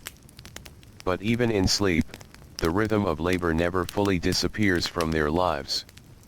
Hands twitch slightly from remembered work. Shoulders remain tense from lifting and carrying. Dreams drift through familiar places. Fields. Canals. Fishing boats. Dusty roads beneath the sun. The body remembers repetition even during rest. On a rooftop near the edge of a small village, an elderly man lies awake while the others around him sleep. He stares upward quietly at the stars. The night breeze brushes against his face, carrying the scent of river water and distant cooking fires now fading into ash. His joints ache too much for deep sleep. Years spent bent over fields have slowly stiffened his body. Now every movement feels careful. Measured. Yet tomorrow he will still rise before dawn. Because work does not end simply because age arrives. Most ordinary Egyptians continue laboring for as long as their strength allows. There are no long years of comfort waiting after decades of work. No peaceful retirement beside the Nile. Families care for elders when possible, but most households already live close to uncertainty themselves. Every extra mouth requires grain. Every illness requires time and resources. And resources are always limited. This constant closeness to necessity shapes how people think about life.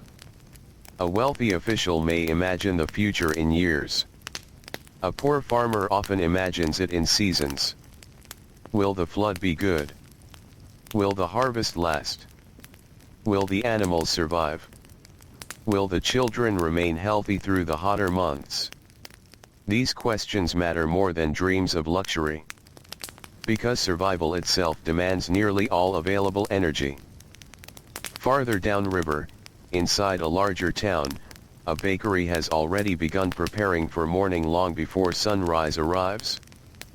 The baker and his assistants work by oil lamp inside a warm clay-walled room. The ovens still hold heat from the previous day. Flour dust floats softly through the dim light while grinding stones turn steadily nearby. Back and forth. Back and forth. The sound blends with crackling firewood and quiet breathing. Bread is the center of daily life in Egypt. Rich or poor, almost everyone depends on it. Without grain, there is hunger. Without bread, entire villages weaken quickly. And so bakers hold an important place in society even if they rarely become wealthy themselves. Their work begins while most people still sleep. The dough must be ready before dawn. The ovens prepared. The first loaves finished before laborers head toward the fields. One assistant kneads dough with tired arms while sweat gathers along his forehead despite the coolness outside. Baking is hot work even at night. The ovens radiate heat constantly. The smell of rising bread fills the room, thick and comforting. For a brief moment, it creates warmth beyond temperature alone. A feeling of stability. Of continuity. The same smell greeted parents and grandparents long before. And it will continue long after these workers themselves are gone. Outside the bakery, the streets remain mostly empty. A stray dog moves quietly between shadows searching for scraps. Somewhere nearby, a baby cries briefly before becoming quiet again. The stars overhead remain sharp and endless. Ancient Egypt at night often feels peaceful from a distance. And in many ways it is. But beneath that calm lies constant effort holding society together. Nothing simply exists on its own. Every loaf of bread requires labor. Every canal requires maintenance. Every temple requires workers. Every storage room requires accounting. The entire civilization depends on ordinary people repeating exhausting tasks day after day. And yet the rewards of that civilization remain unevenly shared.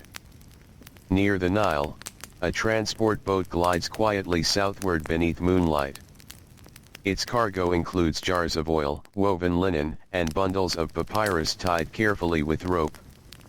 Several men aboard the vessel rest while one remains awake guiding the boat along calmer currents near shore. The river at night feels different from the river during daytime. Quieter. Larger somehow. The sounds carry farther over the water. The splash of an oar. The distant croaking of frogs among reeds. The creaking wood of boats shifting gently against the current. Trade along the Nile creates movement throughout Egypt. Goods flow constantly between villages, towns, temples, and administrative centers. But wealth does not flow equally with them. A merchant may earn modest success transporting goods. Yet taxes, risks, repairs, and obligations consume much of what is gained. A damaged boat can erase months of profit. Bandits along isolated routes threaten caravans outside major settlements. Storms can ruin cargo unexpectedly. And so even commerce often feels fragile for those without large reserves of wealth behind them. In one riverside village, a young mother wakes before dawn and quietly leaves her sleeping children behind while she walks toward the Nile carrying empty jars. The sky remains dark blue overhead. Only a thin pale line appears at the edge of the horizon. Her sandals press softly into cool earth as she moves through narrow village paths. This early hour belongs mostly to women preparing households for the day ahead. Water must be collected before the roads grow crowded and the heat grows unbearable. Grain must be prepared. Cooking fires relit. Clothing washed or repaired. The work inside the home never truly pauses. And unlike field labor, household labor often leaves few visible records behind. Scribes rarely write detailed accounts of women grinding grain or carrying water. No monuments celebrate repaired clothing or carefully rationed food supplies. Yet entire households depend upon these quiet acts of management. Without them, survival becomes impossible. The woman reaches the riverbank and kneels carefully beside the water. The Nile smells earthy in the cool darkness. She fills each jar slowly, listening to the soft movement of water against mud and reeds. Nearby, other women arrive silently carrying their own containers. Some nod in greeting. Some remain quiet with sleep still lingering behind their eyes. Together they perform one of the oldest routines in Egyptian life. Water carried from river to home.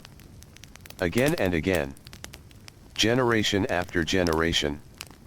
As dawn finally begins spreading across the horizon, birds stir among the reeds. The river changes color slowly beneath the growing light.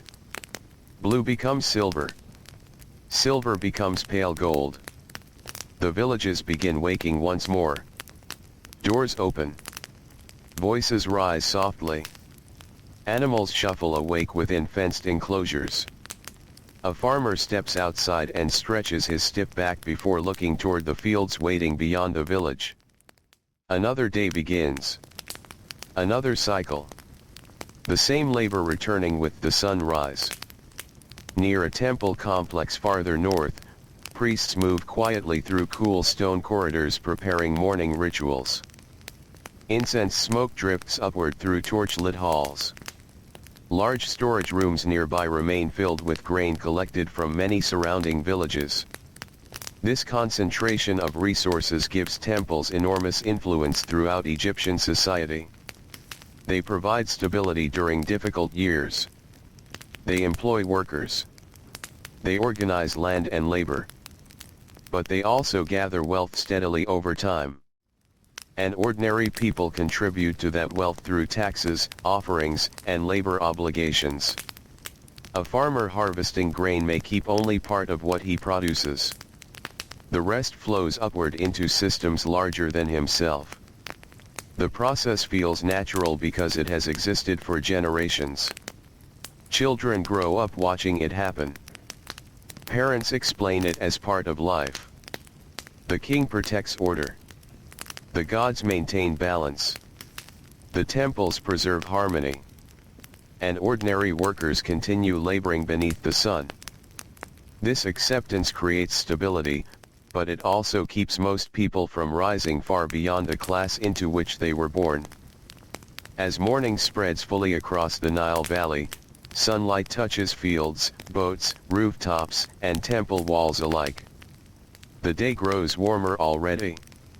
Soon the heat will return completely.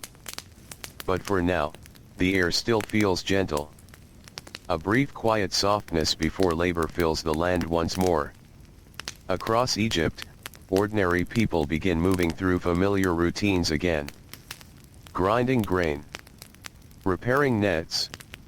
Guiding oxen into fields. Opening workshops. Lifting water jars. Checking canal walls. And beside them always, flowing steadily through every part of their lives, the ancient Nile continues its endless journey beneath the brightening sky.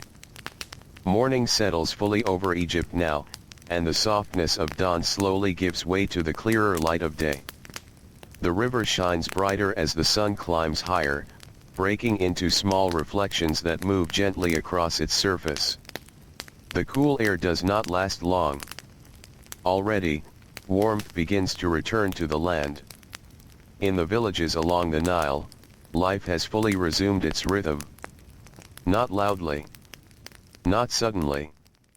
But with quiet certainty, as if the world is simply continuing a motion it has always known.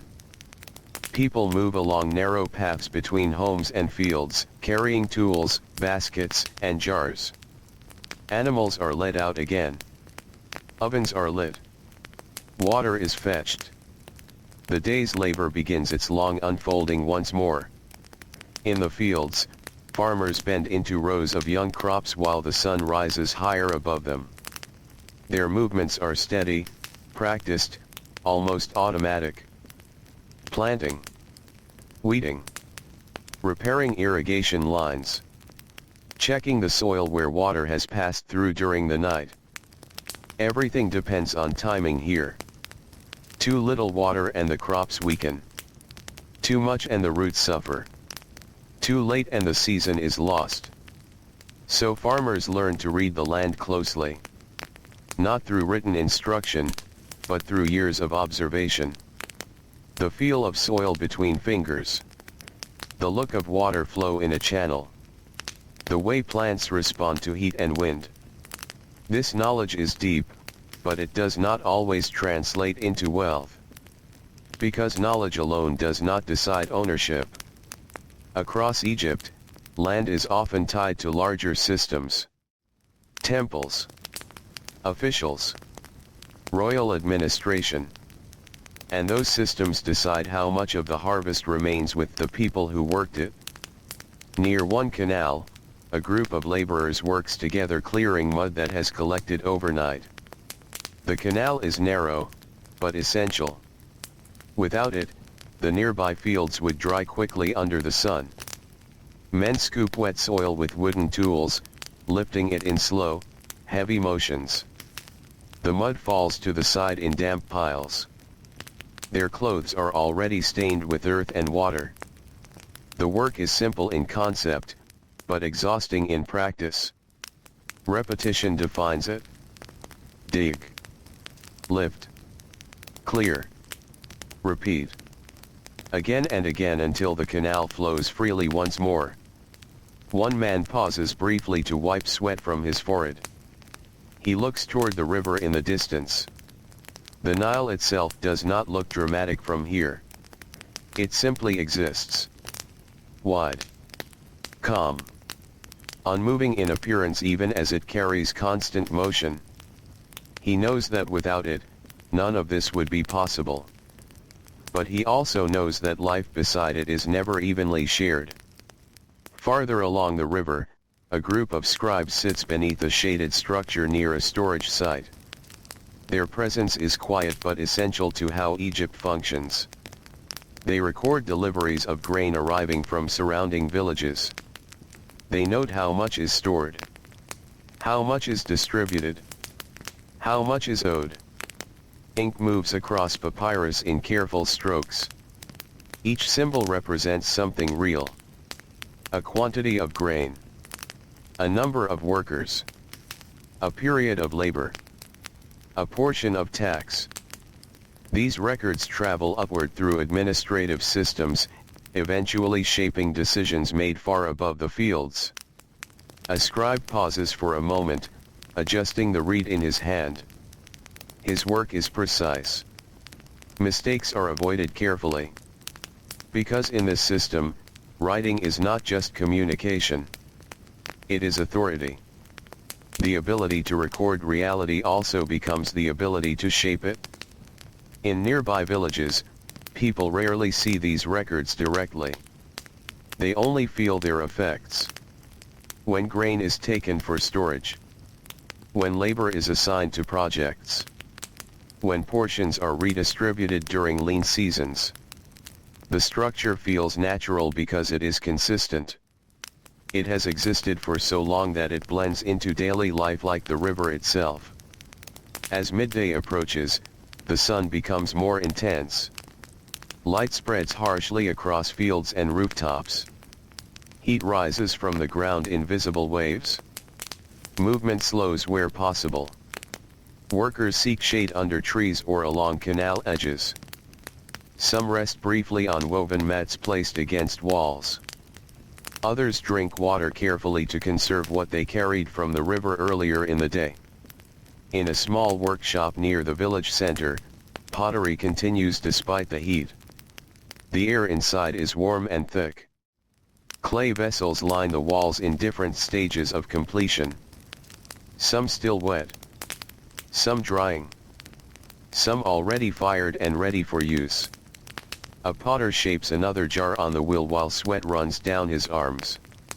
His movements are steady despite exhaustion. Each vessel he creates will leave his hands and enter wider circulation. Storage. Trade. Household use. Temple offerings. He rarely knows where each finished piece will end up. Only that it will be used somewhere, by someone, as part of the same system of daily survival. Nearby, a young apprentice carefully carries finished jars to a drying area. He moves slowly to avoid breaking them. Each jar represents time. Time shaped into usefulness. Time shaped into value. But the value does not remain with the maker for long. It moves onward. By afternoon, activity resumes more fully as the worst heat begins to ease slightly. Work returns in waves across the landscape. Farmers check irrigation channels again. Boats move along the Nile carrying goods between settlements.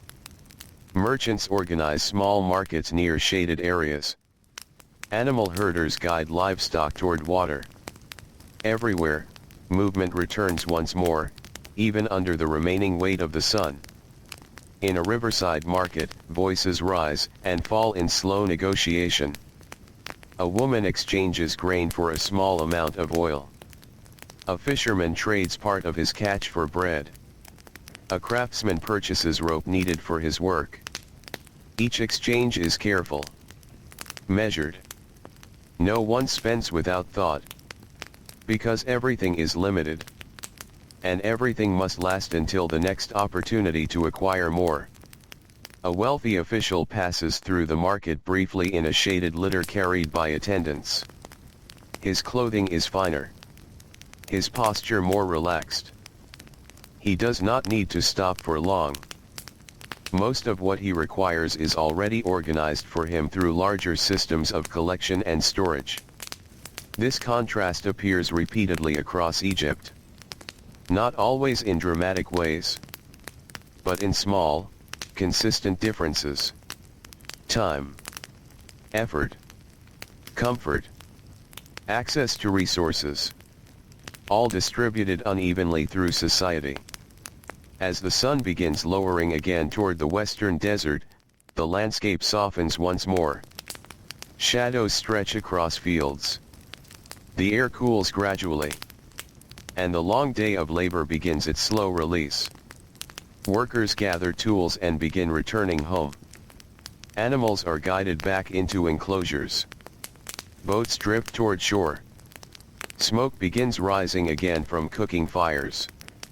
The smell of bread returns to the air, mixing with the coolness of evening. In one home, a family sits together quietly as the last light fades. A bowl of lentils is shared. Bread is torn carefully into pieces. Water is passed from hand to hand. Conversation is minimal but steady. The presence of simply being together is enough. Outside, the Nile reflects the colors of sunset in soft layers of gold and deepening blue. It moves as it always has. Not faster. Not slower. Just continuing. As night approaches again, Egypt prepares to return to its quieter state. A state of rest. A state of pause. But never truly a stop. Because beneath the stillness, the same systems remain in place. Fields waiting. Records maintained. Storage filled. Labor scheduled. And the river flowing endlessly through it all, carrying the lives of ordinary Egyptians forward into another night, and then once again into another morning that will arrive exactly as every morning before it. Night settles over Egypt with a softness that feels almost familiar now, like something the land has learned to wear gently after countless days and countless lives. The Nile moves through the darkness as it always does, unchanged in its direction, unchanged in its patience. Along its banks, the last faint sounds of the villages fade away. A door closing. A final footstep in dust. A distant voice calling once, then falling silent. And then only the night remains. Over the fields, the earth rests under a thin layer of cool air. The canals continue to carry water in quiet motion, even though no one is there to watch them now. The work they do does not stop for sleep. It simply continues without witnesses. In homes made of mud, brick and reed, people lie down again on woven mats and simple bedding. Bodies finally loosen after long hours of labor. Hands unclench. Shoulders drop. Breathing slows into deeper patterns. The exhaustion of the day settles into stillness. Not gone, but quiet. A farmer sleeps with the memory of soil still on his skin. A potter rests with the rhythm of the wheel still echoing faintly in his muscles. A fisherman drifts into sleep with the imagined movement of water still in his thoughts. A scribe lies beside his work table where ink has dried slowly in the dim light. Each life returns to rest in its own way, shaped by what the day demanded of it. Outside, the Nile reflects the stars again. Not as something separate from human life, but as the same world continuing beyond it. The river carries on. Fields wait. Storage halls remain full in distant towns. Temples stand silent beneath the sky, holding grain, records, and offerings gathered from across the land. And somewhere within all of this, the structure of Egypt remains exactly as it has been for generations. A land shaped by water and labor. By abundance and limitation. By cycles that repeat so often they begin to feel eternal. Most Egyptians never become rich in the way later stories might imagine wealth. Their lives are not built around accumulation, but around continuity. Enough grain to reach the next season, Enough health to keep working. Enough stability to remain within the rhythm of the river. Wealth gathers elsewhere. In storage controlled by temples and officials. In land managed through long chains of administration. In systems where surplus can be held across many seasons without being immediately consumed by survival. But for most people, life stays close to the present. Close to the body. Close to the work of each day. And yet, even within that simplicity, there is continuity that stretches across time. Families remain. Skills are passed down. Villages endure. The river continues. And so Egypt continues with it. As the night deepens fully, the world becomes quieter still. The wind moves gently across the Nile, touching reeds and rooftops with the same softness it has always carried. The stars remain unchanged above the desert, watching over a land that sleeps and wakes in the same rhythm it has known for thousands of years. There is no final moment here. No sudden ending. Only the return of silence. Only the slow turning of time. Only the steady presence of the river moving through darkness. And as the last layers of night settle completely over Egypt, the story itself fades gently into stillness, like footsteps disappearing into sand beside the Nile, leaving only the quiet flow of water and the calm breath of a world that continues on.